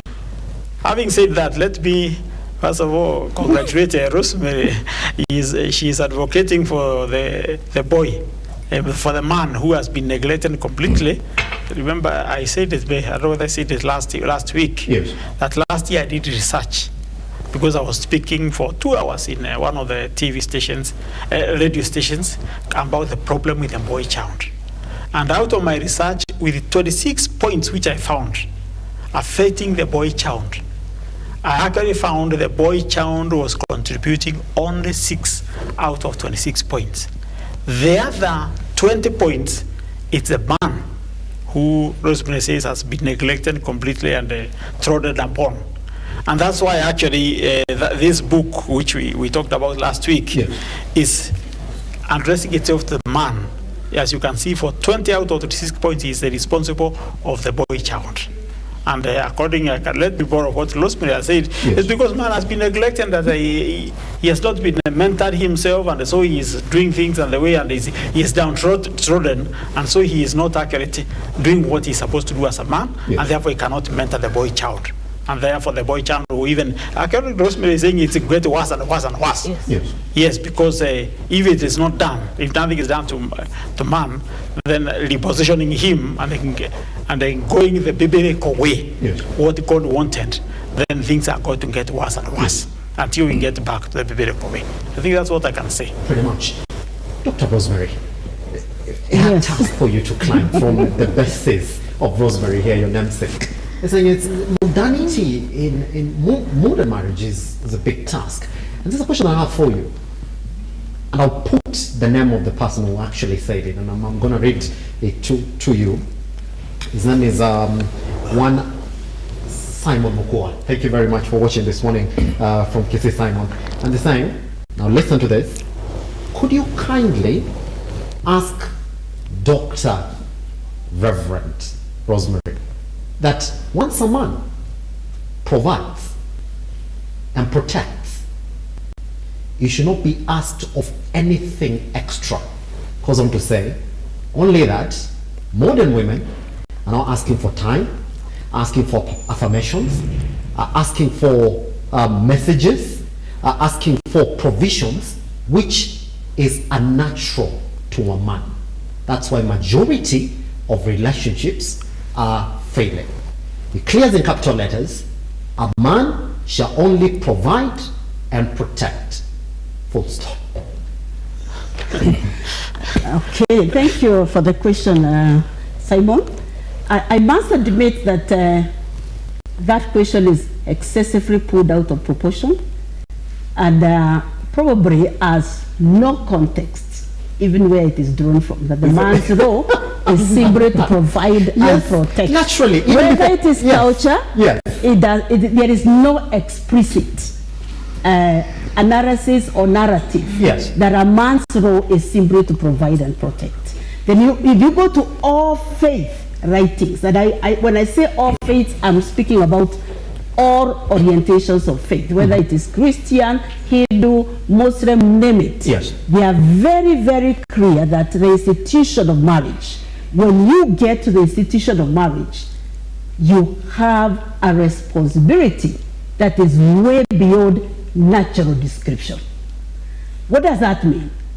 You will be expecting 360 degrees to be present, even if not necessarily, at a position to actually provide everything. Yes.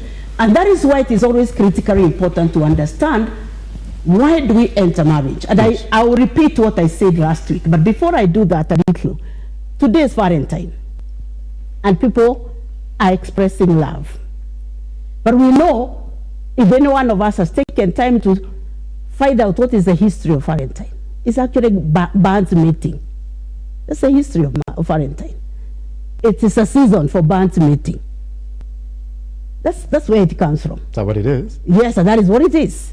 So this one particular day cannot actually create the optimum or the maximum that you can say, I have received love that can nurture me for the rest of the year. So if I don't send that message literally, today, practically, if I don't spend the 6,000, it doesn't. The core is that every day, 360 days of the year, 65 days of the year should be Valentine for a person who is in a love relationship. You should be able to extend the gestures of love to each other. Yes. Not only in one particular day, but all the days of the week, the 12 months of the year, and be able to have that fellowship with each other. That is what we do in our relationship as we sit before you today. And it's a joy that it's not waiting for a day, you live the love. Now, coming to the question that has been asked by Simon, our struggle, and also riding on what Rosemary said, yes. I do agree that the man has a challenge. But I don't want to agree that the relationships are ox. That I disagree 100%. Because not all of them are. There are some that are. But there are relationships that are healthy. There are relationships that are well-founded, that are sincere.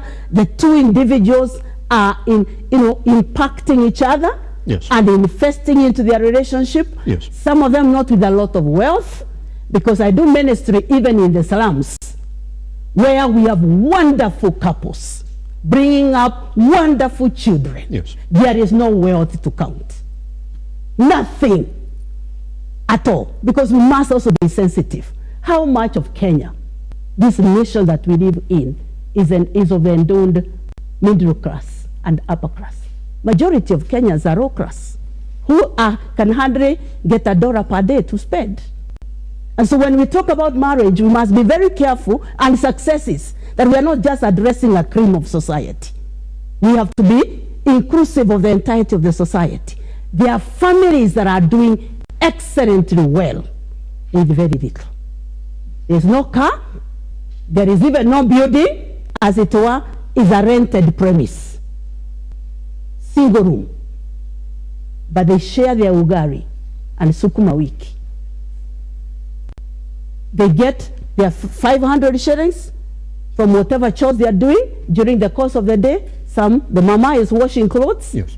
or selling sukuma wiki somewhere. The man is doing another similar duty of some nature. But they share that little money, and they're educating their children. And they're in fellowship, they're in communion with each other. And they're producing graduates in the nation today. What exists among those couples? It is a love that is shared.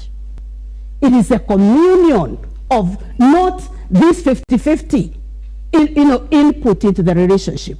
They have come in knowing that I have a role to play. Yes. I loved this man.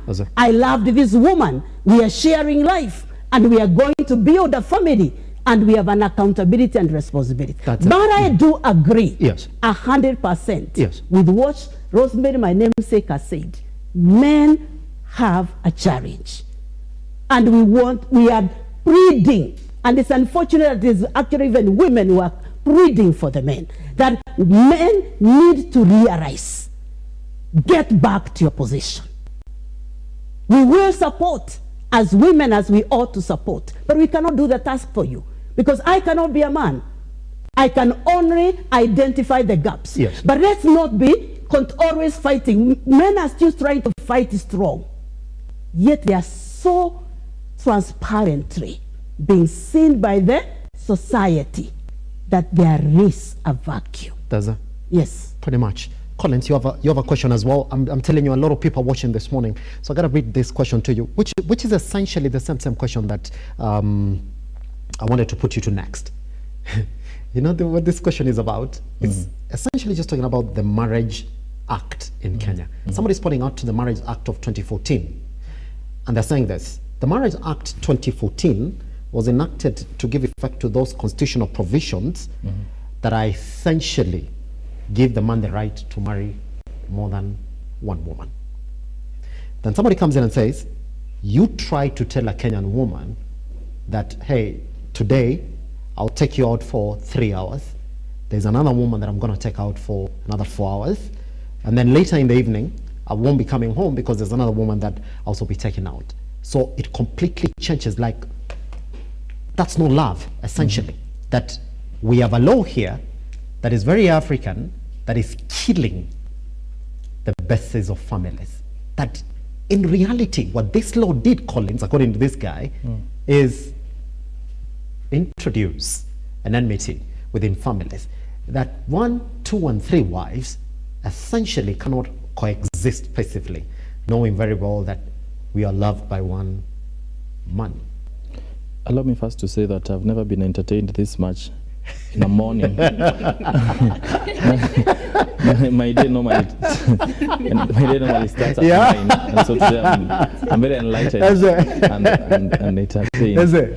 But I'm doubting where that guy is reading that from the Marriage Act. Yes. Because Marriage Act, if you're going to celebrate your marriage in a Christian way, or in a civil way, it is not going to be polygamous. If it is customary, then the Constitution has worded it as, not the Constitution, the Act has worded it as potentially polygamous. To mean, in an event you procure customary marriage and then you intend to change that customary marriage to civil, then you're not going to be able to be in a potentially polygamous marriage. And that makes the marriage to be void. So we have valid marriages, invalid marriages, and void marriages. Valid marriages are the ones that are celebrated between a man and a woman, and you've established that you're not related, whether through family or you're not related.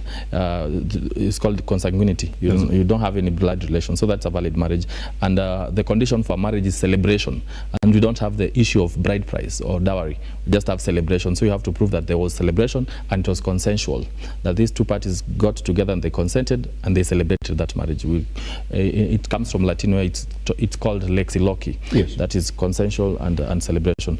So that is a valid marriage. Invalid marriage is the one that now you're changing your marriage from a customary marriage to a civil marriage. So because if you're changing a marriage from being potentially polygamous to a marriage that is strictly monogamous, then therefore the law is going to interpret that to be an invalid marriage, because those two things cannot coexist together. So if you're going to celebrate a customary marriage, then now you have to register all forms of marriages. So you go to the AG and register that marriage, and you have it as potentially polygamous. Therefore you can add another wife, but still under customary marriage.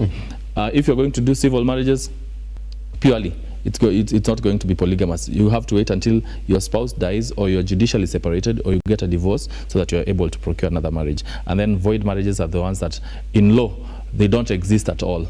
For instance, if you marry a minor, if you marry someone who's your relative, or if you marry someone you're doing a civil marriage, and this person has contracted a previous customary marriage, so that in law it's void ab initio. We don't even entertain it as a marriage. Once you can have contracted it under the guise of misrepresentation, and then later when you realize the latent misrepresentation that these people hid the fact that they are maybe minors, or they're underage, or that you're related, then the law is going to make that to be a void marriage. Does it? Yeah. This particular then, when you now want to respond to his question, that existence of this particular act, does it make it complex for people seeking true love in this country?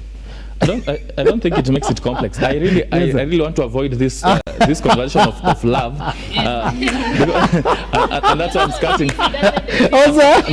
No, I don't think it doesn't exist. I don't think it doesn't exist. People have their own different experiences. There are those who've experienced love and they thought that was pure love. There are those who've experienced manipulation under the guise of love, and then you see. So I don't want to get into that perspective. There are people who are watching who maybe have hopes. So let me let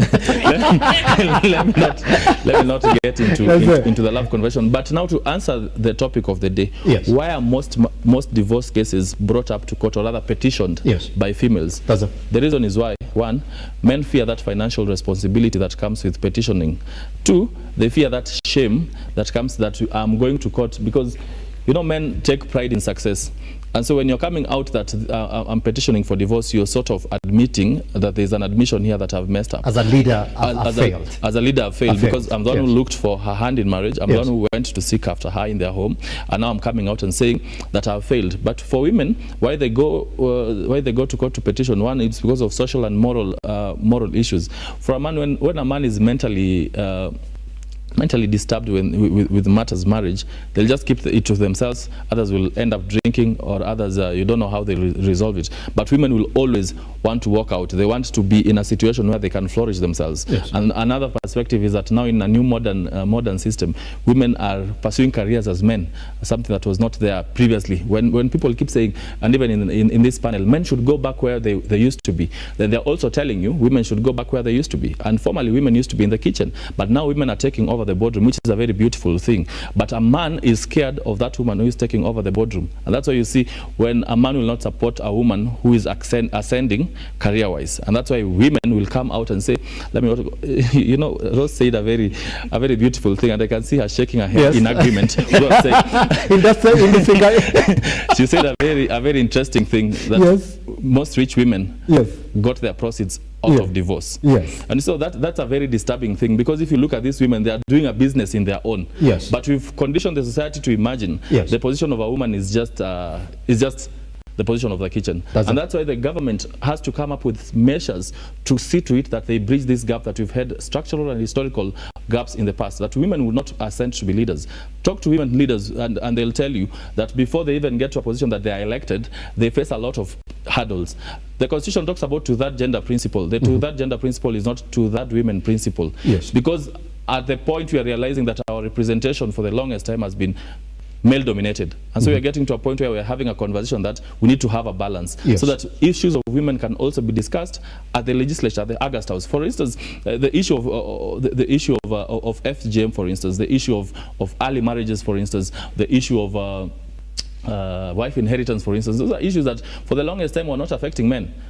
Men actually are perpetrators. You'd go to Maasai and sit with elders, and elders will tell you, I used to work at feed, and when you would go and talk to them about FGM, they'll tell you, women cannot talk to us about FGM.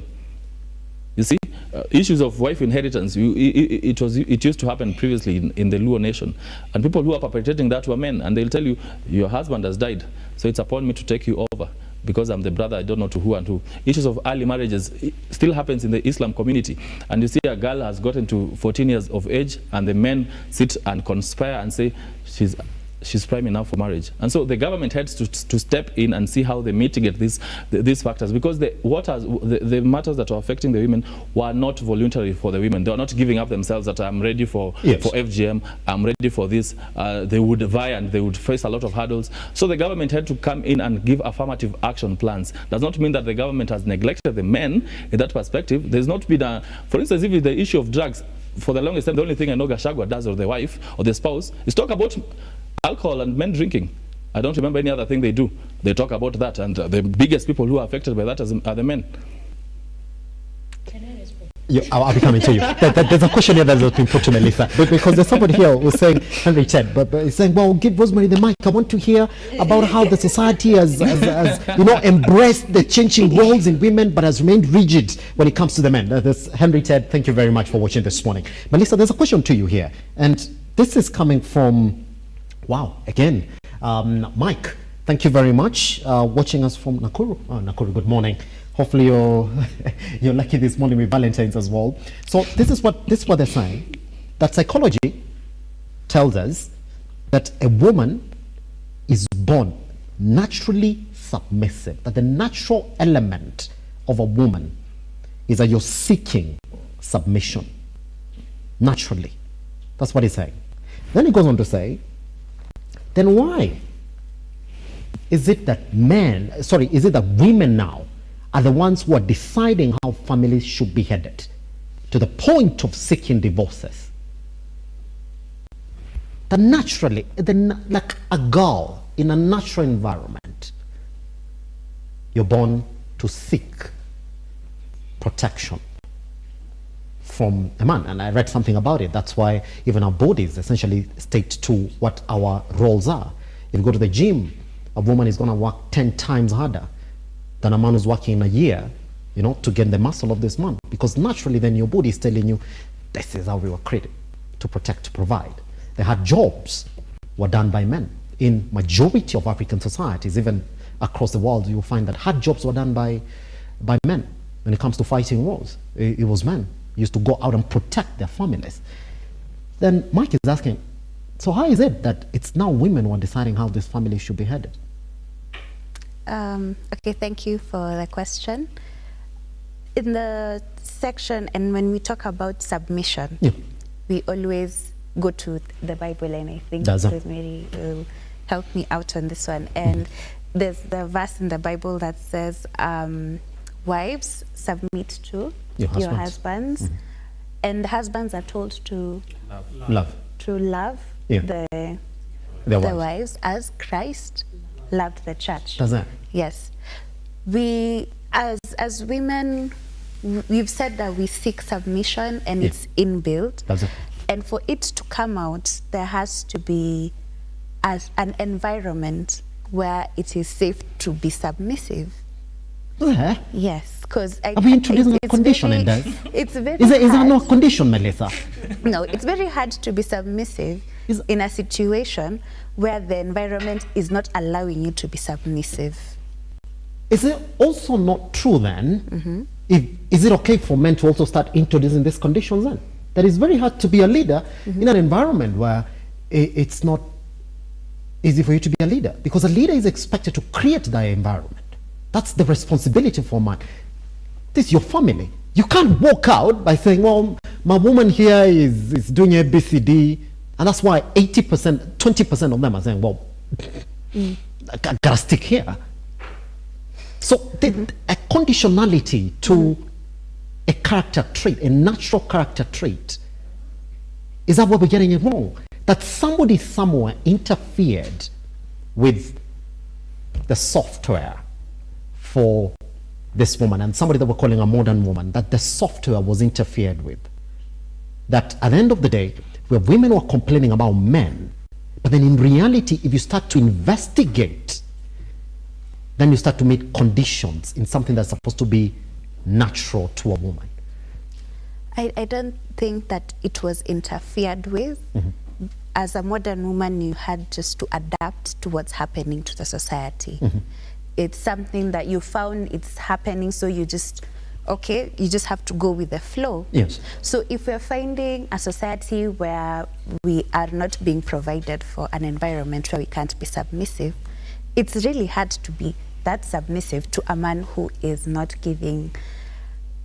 I don't know how to explain this environment per se, but it has to, if for us to nurture, for us to be motherly, because I'm finding the topic and it's leaning towards the roles of a woman as a nurturer, as someone who takes care of children and the family, and provides, not provides like financial, but emotional support and such as that. And I hope, engineer, you're listening. I'm not done with Melissa as well. I hope you're listening on this. If then it's going to be difficult to be submissive, Melissa, it therefore means that your position changes. And now all of a sudden, you're the man. You're leading. You're taking the leading steps in it. So it's very unnatural for the second to act as the first. That it can't be 50-50. And like it can't be 50-50. And if you listen to majority of modern women, it's something that you normally see, that you put in, I put in. It's gotta be 50-50. But then it can't be 50-50 if there is a natural leader in that particular setup. If my woman is not gonna be submissive, chances are that, just like what Colin said, now I might give her the scenario for, since I cannot lead here, you do whatever.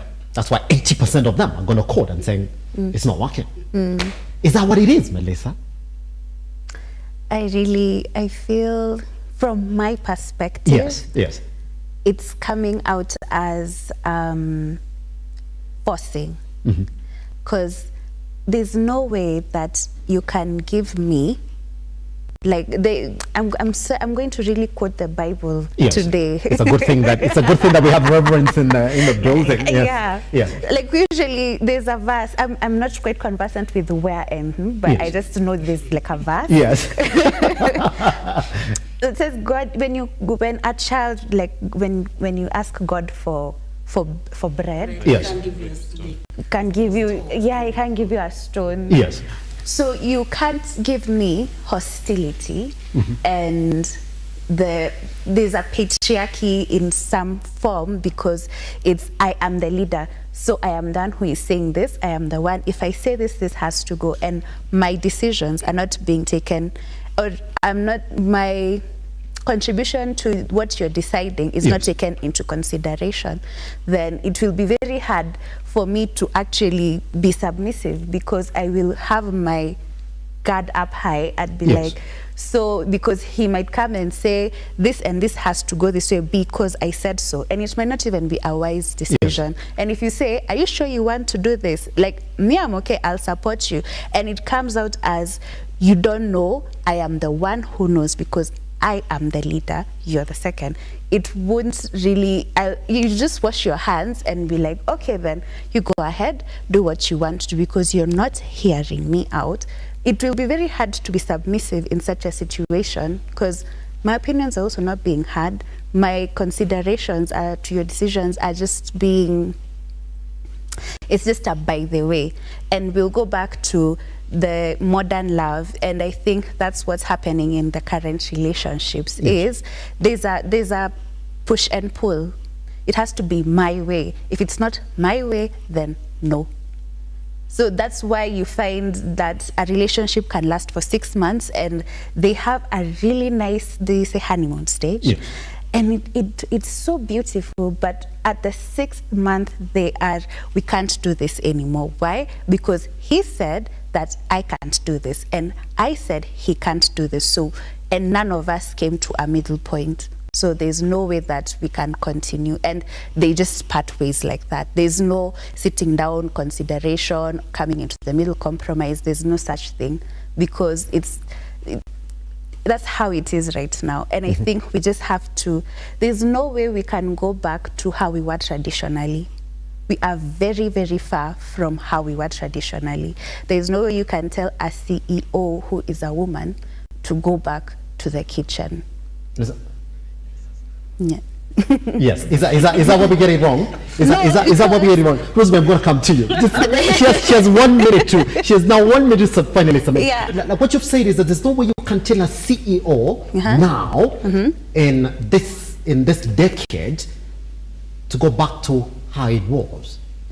It's very hard, because what will happen to the company that she's leading? She will decide. It's hard to decide if she wants to. If she wants to be motherly and be at home and not be a CEO, that's her decision. But it's not supposed to be just because I married you, just because we're in this relationship, you have to stop being a CEO because I said so and I am the leader. No, it has to. There has to be something to be discussed. There has to be the middle ground that we're going to get to. As I cross over to Rosemary, engineer, there's that verse that says, wives, be submissive to your husbands, and you, husbands, love your wives like God loved the church. Yes. We would like, once we come to you, we'd like to get the definition of this love. How does God love the church? Somebody said And I remember I was in a panel where I said, even God used to punish the church. Doesn't mean that he didn't love you. Jesus Christ walked into a church and found people doing business in the church, and they punished these people in the church. What is this love that is envisioned in the Bible about how husbands should love their wives like Christ loved the church? Please, that's what we're going to come to. Rosemary, there's Ted here who's saying, please give Rosemary the mic so she can talk about why it's okay for the modern society to say that has changed. Women can't be like that. Women can't do that anymore. Women are supposed to be that the society has accepted. But then the society is still stuck on, and Melissa, I'm going to point you out on this. Do you know that my role has not changed from 1900? It has not changed, Melissa.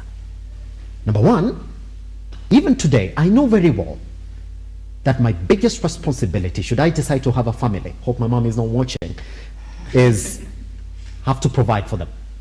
I have to protect them. That when it comes to key decisions about how my family is going to survive, that's on me.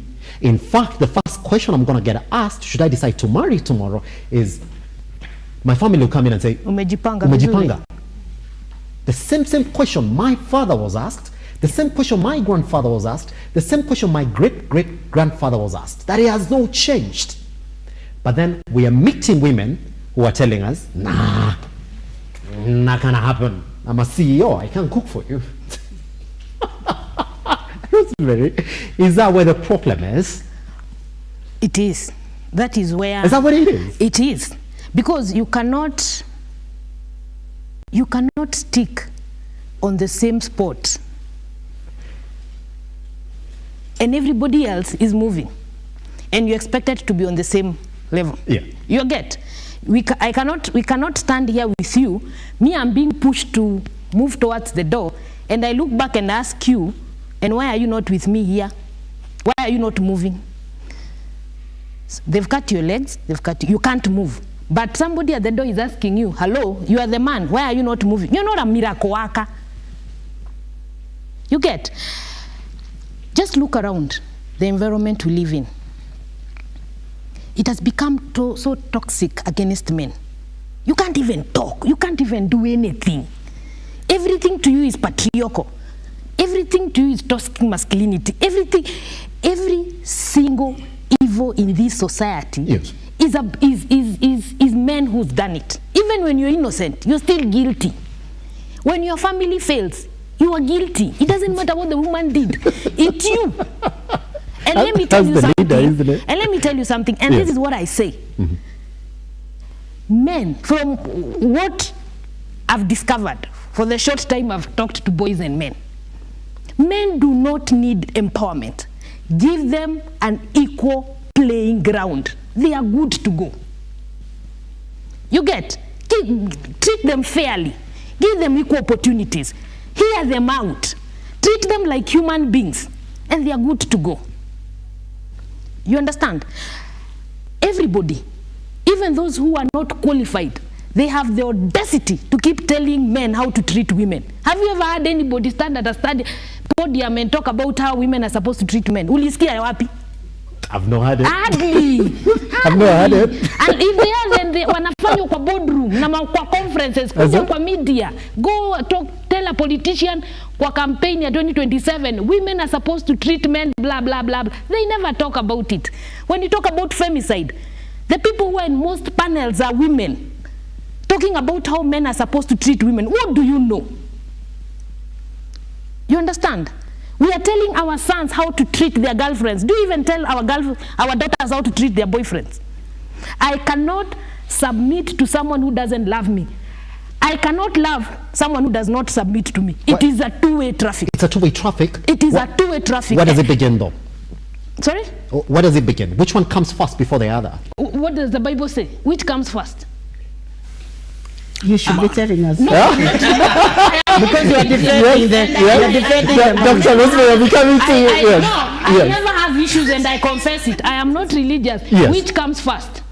They're supposed to go parallel. Are they supposed to go parallel? Are they supposed to go parallel? The man comes first. The man comes first. So the man, by the time the man decides, I will build up a house, I am financially stable, let me go to my sweetheart place. Yes. I ask her for a hand in marriage. Is that love? Then the father or the mother give me conditions to bring 100 goats to appreciate her as if I'm not supposed to be appreciated myself as a son.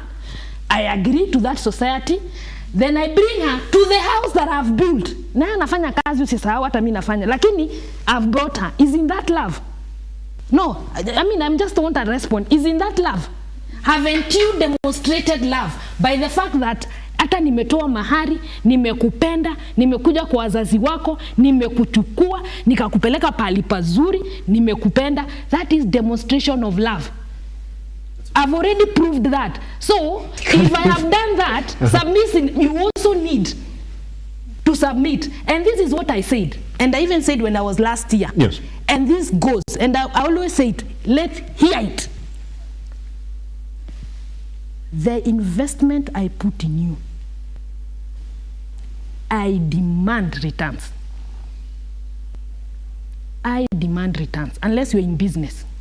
Hata biashara tunafanyanga returns. Ile nikinunua hii, I need, you know, it is that way.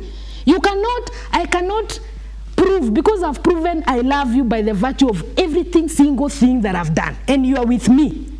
I have brought, you see, mimi nimekuja, ni wewe nimekuchukua, hata si wewe umekuja, nimekuendea kwa wazazi wako. You get? So I have proven what the Bible says, I have loved you as a man. Yako ya submission inakujia wapi? Is there a measure of submission? Mimi nimefanya, I can prove. Nilitoa 100 goats. I build a house for you. I have been providing you. What is the, how do we quantify submission? No, hizi vitu tuongee tuseme ukweli. How do you quantify submission? Her part of the bargain, her part of what to put in. How do you do that? Na ako kwa nyumba. Na the next thing atakupeleka kotini, marital rape. You understand? And this is what I say, because I know time is. It is the high time that the modern man realizes the goal has shifted. They should wake up and smell the coffee for their own good. They should smell the coffee. Otherwise, they are going down 6 feet under. You drive from here to Nakuru. The men who took care of their children, civil servants, for 40 years, watoto wameenda Ulaya. Unawacho hapa, mama anaenda Ulaya kulea mtoto US. 2 years down the line, you are 6 feet. Did you not do what you're supposed to do as a man? Watoto umelea na pesa kidogo ya civil servant, wamesoma wameenda Ulaya. Mtoto amezaa, mama ameambiwa kaangalie mtoto Ulaya. Isn't that what happens? Then you are left cooking ugali at 60. Then the next thing you die. You think your mission for life is to provide and die as a man? Is that your purpose for life? Because if that is the purpose, then you have no business here. None. Me, I think people need to wake up. Literally, wake up. And the fortunate thing about it, or unfortunate, is that we are from this generation, mimi na wewe, and we have daughters and sons. We are going to program them. I am not going to let my daughter get used, yes, and I'm not going to let my son get used. We meet they should meet in the middle. Guess what? We're coming back for closing submissions on this. Essentially from a psychological perspective, from a Christian best perspective, and from the boys' side perspective as well. But once we come back, Dr. Rosemary and Reverend Engineer Sospita, I mean, this love that a man is getting told to love the woman like Christ loved the church, what is that? Is it possible for us to see it?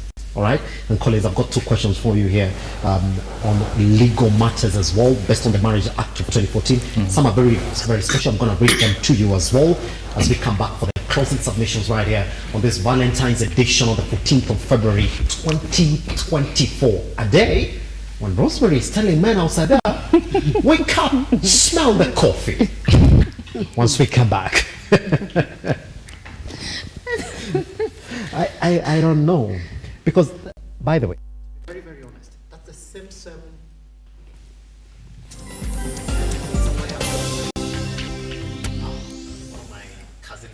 psychologist.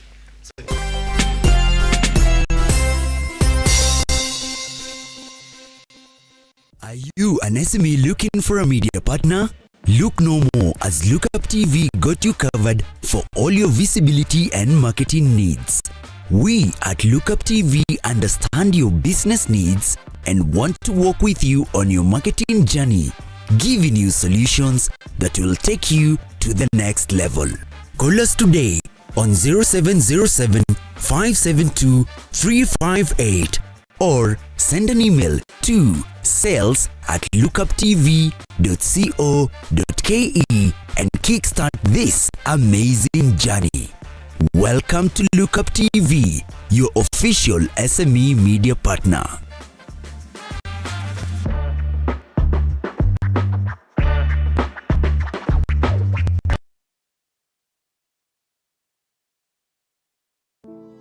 Save a Life is a non-profit organization that has taken the front line in transforming lives in the entire country. So far, we have transformed life of over 100,000 people through our programs, which include medical support, youth empowerment, street family program, feeding program, and climate change.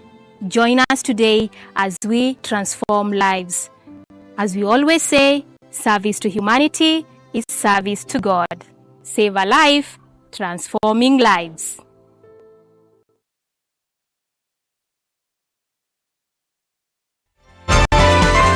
Infinity Industrial Park is one of the largest private industrial parks located along Eastern Bypass, Nairobi, which provides modern infrastructure for smooth operations for industries and business enterprises. Infinity Industrial Park offers world-class amenities and facilities with wide roads, a police station, a power substation, fire station, public transport stage, hospital, and shopping mall. In addition, Infinity Industrial Park also offers CCTV cameras, 24-hour private armed security patrol, sewer, water, fiber optic cable, and 3-phase power connection, added to public utility, canteen, and dining areas. Sail on the golden opportunity to invest in Infinity Industrial Park, fully serviced warehouses at a special price of 3,569 Kenyan shillings per square foot. For more inquiries, visit our website infinityindustrialpark.com.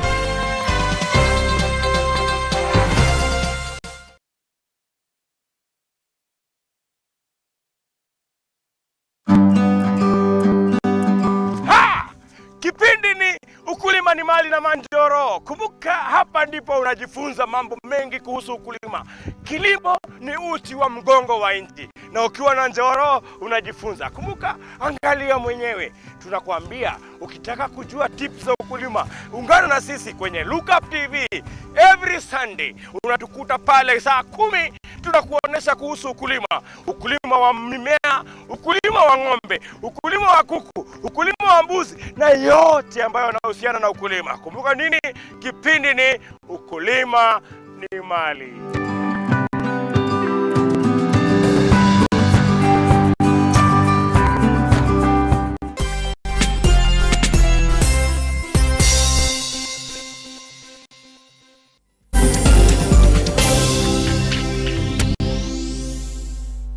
All right. Welcome back to the Morning Drifts.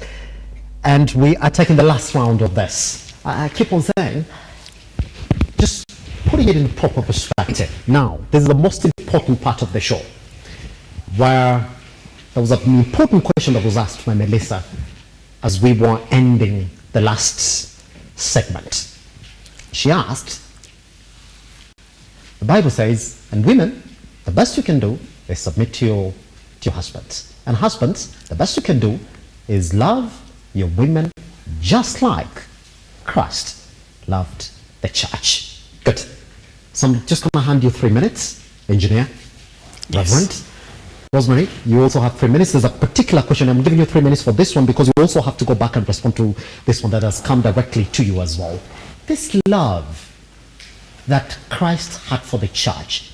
Could you paint a picture for any other person outside there who's wondering what that is, so that it's clear from today henceforth that my man loves me the right way, just like it was said in the Bible?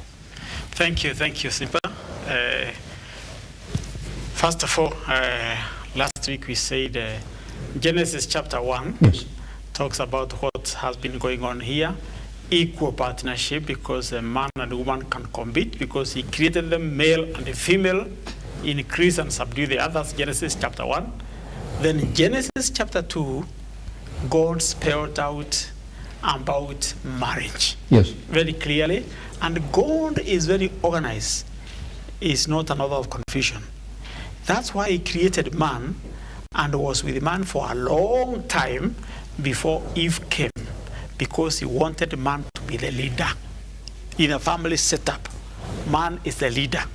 He created him, man helped God, and then eventually he brought Eve to help him, and man is still the one who named Eve.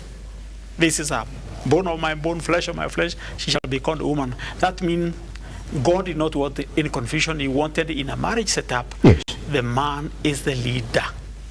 Okay, now coming to Christ's love, or rather God loved the world. Christ came here. That was great love. God sacrificing Christ to come here for 33 years. Christ eventually gave his own life for the church. And he had said it clearly in between there when he was with his disciples, Peter, you are the rock. And on this rock I establish my church, and the gates of hell will not prevail against it. That means Christ's mission was to establish the church by empowering these 12 apostles and the 500 disciples whom he created. But eventually, Christ gave his life for the church, meaning in a marriage setup. Of course, in the Ephesians, it says very clearly, when he's talking about marriage, he says, this is a mystery. Marriage is a mystery. I'm talking about, Christ and the church. Yes. So the same way Christ ultimately gave his life for the church, and the church was established, and the gates of hell cannot prevail against it, is the same way man is required by the manual of God on humanity to love, his wife. Yes. And it says very clearly in Ephesians, if you love somebody, as you love yourself, you can't hate yourself. Wife is part of you. So for those who choose the marriage setup, then the man has to love his wife ultimately, and the two must go together. If you love that wife, then she is going to also reciprocate by submitting, because God knows the way he has wired man. If man realizes that his position is being questioned or is not being respected, the ego of man is broken, and therefore when a wife comes and she is not respecting him, his ego is broken, and that's why things will not work.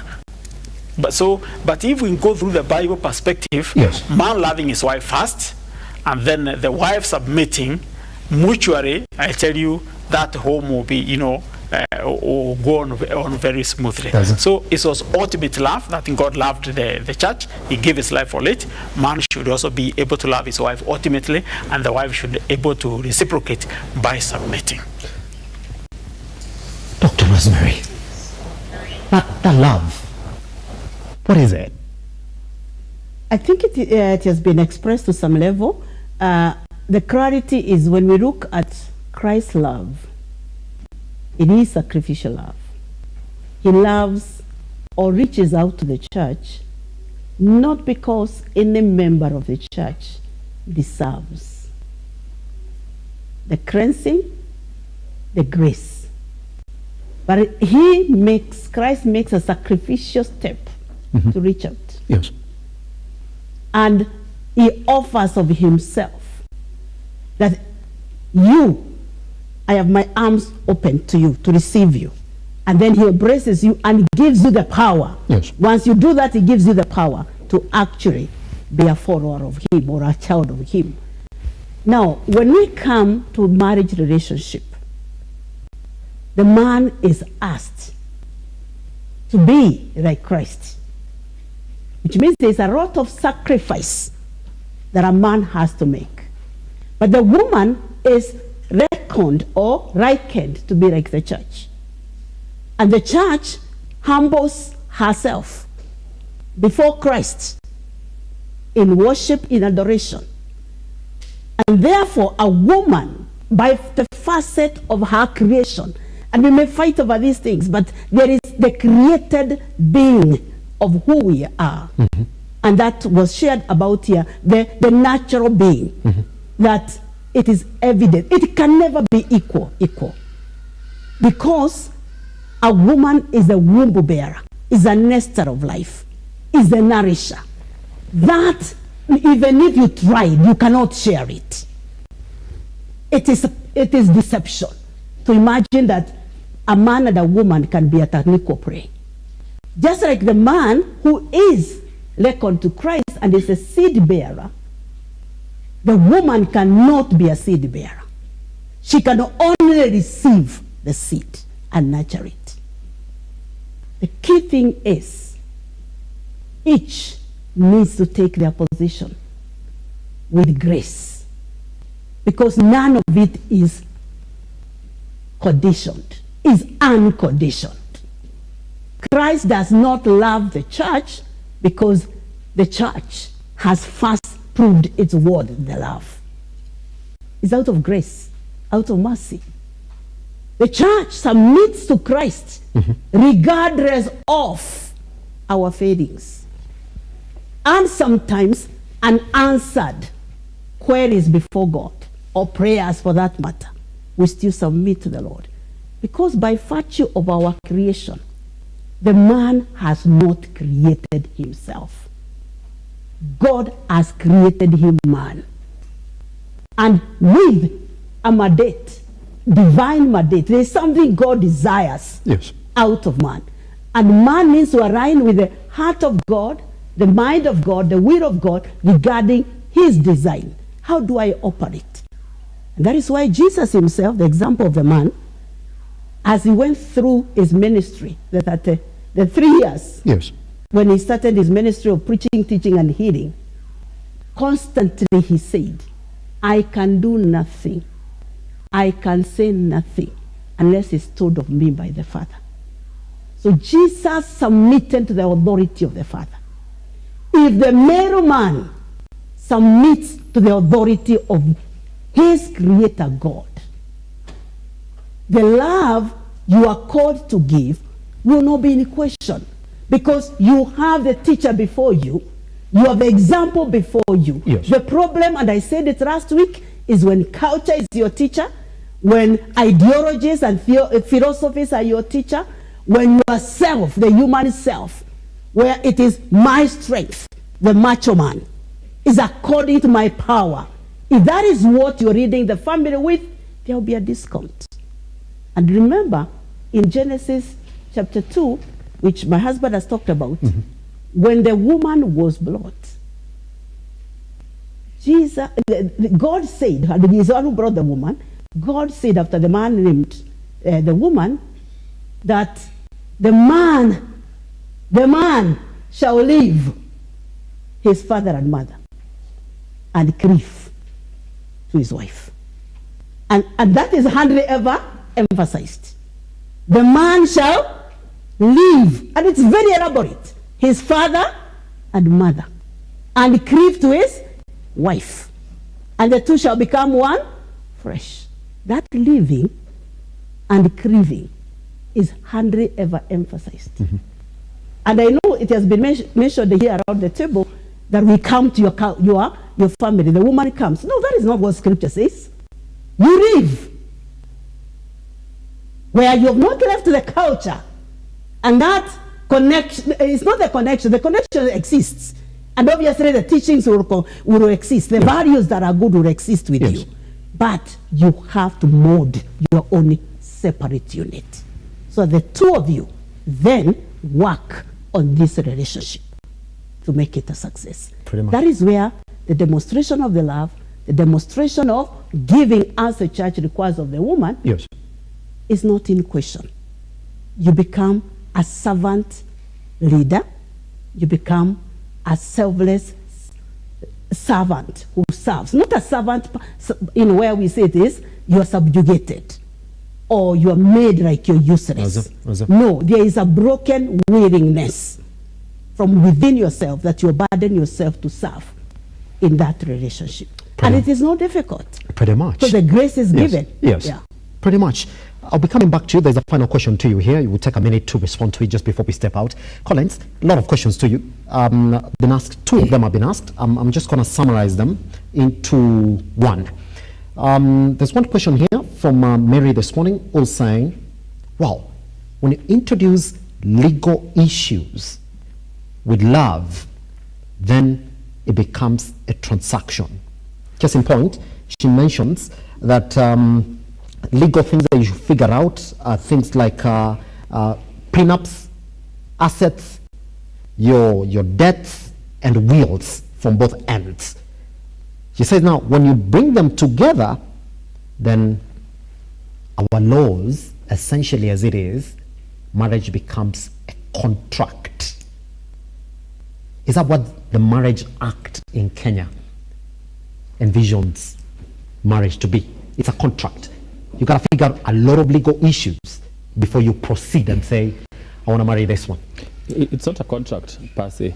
In a strict sense of it, you know, lawyers, we don't say yes or no. You don't say yes bluntly, you say yes or no. So it depends with where you're looking at it from. But the Constitution has given you, and it establishes family as the basic natural societal unit.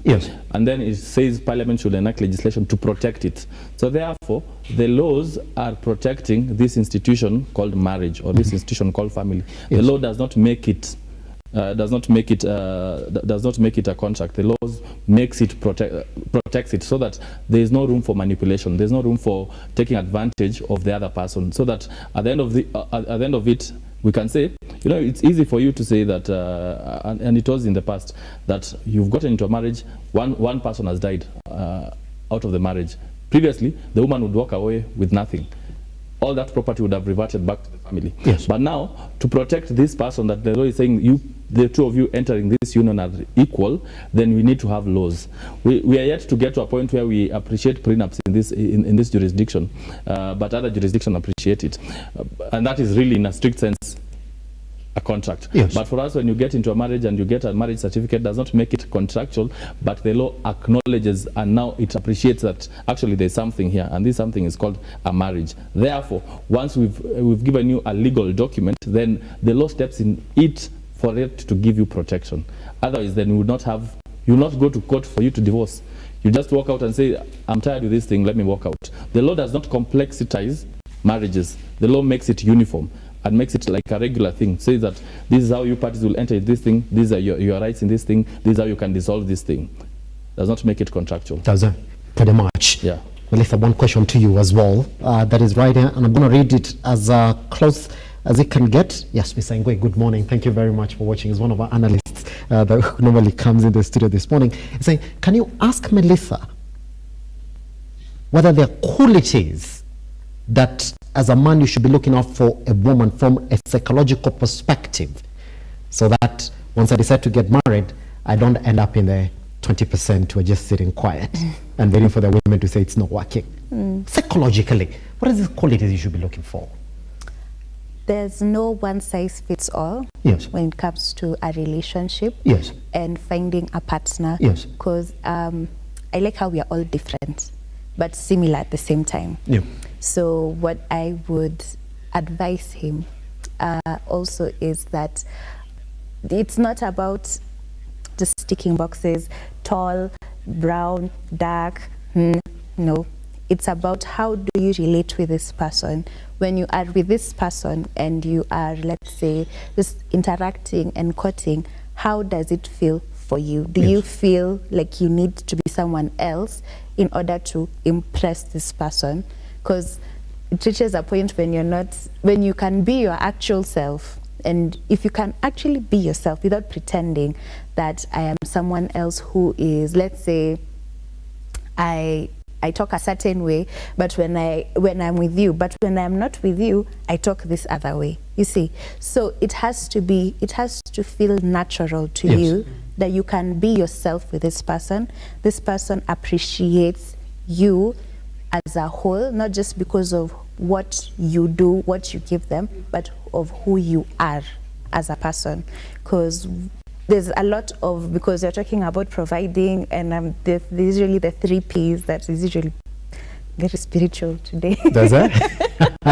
Like in church, it is always, anytime there's Father's Day, there's the 3 P's being told, protect, provide, and all that. So I think not just what you bring, but as who you are as a person. Is it appreciated in that relationship? And also, are you willing to appreciate this other person as they are? Pretty much. Good. Fosbury, you have 2 minutes to do this. There's a direct question to you this morning, and it's coming from Vinny. Thank you very much. Vinny is asking, can you ask Rosemary whether girls should be also taught on the men they pick? Because the blame when relationships don't work out essentially is put on the man for failing. Also, should they be taught on how to pick right, the women to pick? I think women have always been told how to pick. Everywhere. And one of the things that one of the qualities they are driven or pushed to pick is stability. And it has to be financial. It doesn't matter whether you have some mental issues in your head, as long as you have money, that is quality number 1. Tick that box. It's true. Ndio nasamanga vitu ni tofauti ground. You get? They've always been told. And I think probably that is where our problem starts. Because if they go in with provision, you've had a statement said, I would rather cry in a mansion or a Range Rover than laugh on a bicycle. You see, those statements are just thrown for the sake of, they are sending a narrative to our young people. That is where those young girls, they want the best wedding ever of millions. And then jamaa naacho na deni ya bank. Why? Because you have something you need to prove, because she's been told your first quality is financial stability. So the minute that does not start fading, they have no reason. The first on my list was financial stability. You cannot provide that. What the hell am I doing here? And remember, it's a natural act. Women look up, men look down. You get? So if I have my own land and my own car and my own house, what I will do, I will look up for a man who is higher than me.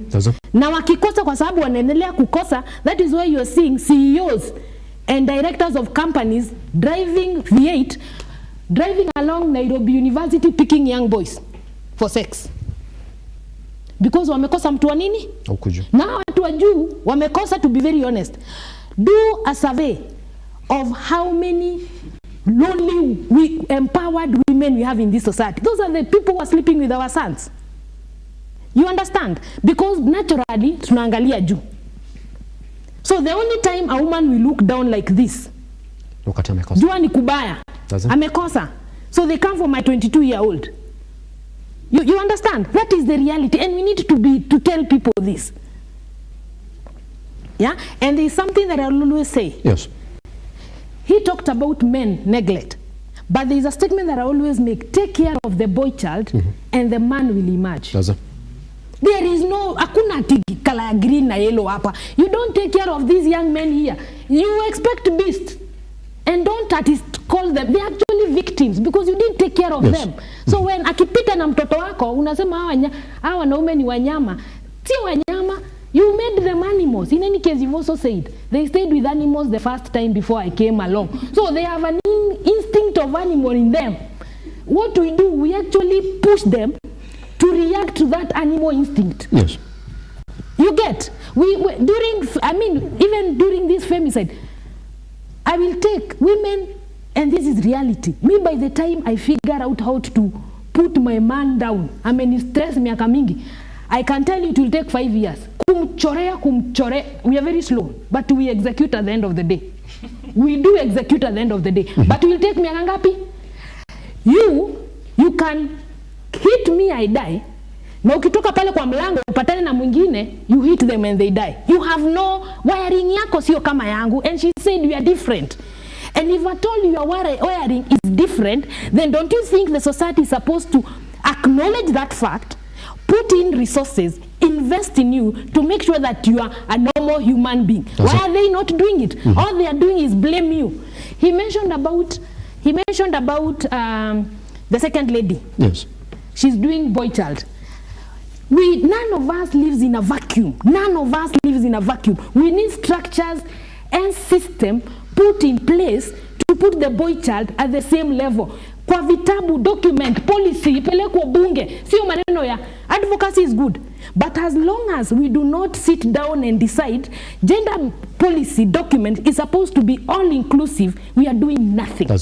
That's the truth. Pretty much. And I'll repeat. Men and boys out there, wake up. Smell the coffee. Na ukioa, weka, prenup kwa meza. Weka and sign. They are doing it in abroad. See, we follow everything abroad does. Weka prenup hapo. Otherwise, thank you. Guess what? You've listened to all advices from all the ladies and gentlemen that we had here today. According to Rosemary, weka your prenup, smell the coffee. Ataamua atatoka na anaweza toka. All right? So today, being Valentine's, we did call our friends here for this proper deliberation on this particular day. So my producer tells me that, yes, we do have a surprise for, I don't know whether this is biased or not. Do men receive flowers on Valentine's? It's talking about love, isn't it? But I mean, we've not had flowers here today. Anyway, so at this particular time, all the ladies who are with us here today are going to receive a bouquet of flowers. So at this time, I'll call my producer, she, to come in, hand over that particular bouquet to all of them. Thank you very much. Am I supposed to do the handing as well? Yeah? Hey, all right, here we go. This is wow, beautiful. Rosa, are you going to accept it? Rosa, thank you very much. Thank you very much for coming here today. It is yours today. I've got one for Melissa as well. Melissa, on this hat for Valentine's. There it is today. And then we have one again for Dr. Reverend Rosemary Cannon.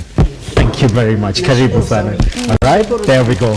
All right, and also on that same hat, I've also been told that my producer has a cake that we have to cut here today and celebrate with a guest who joined us here today. Kama hujapatiwa keki maliuko, we are so sorry. Labda itakuja baadaye, your 6K itaspendiwa leo. By the way, minimum ni 6K. Ukiona mtu haja spend 6K, we are kupendi sana. And we were told that you should be loved like Christ loved the church. Sacrifice. Make sure I'm a sacrifice now. I spend your minimum 6,000 shillings. All right. So that's it. At this point, Kolo.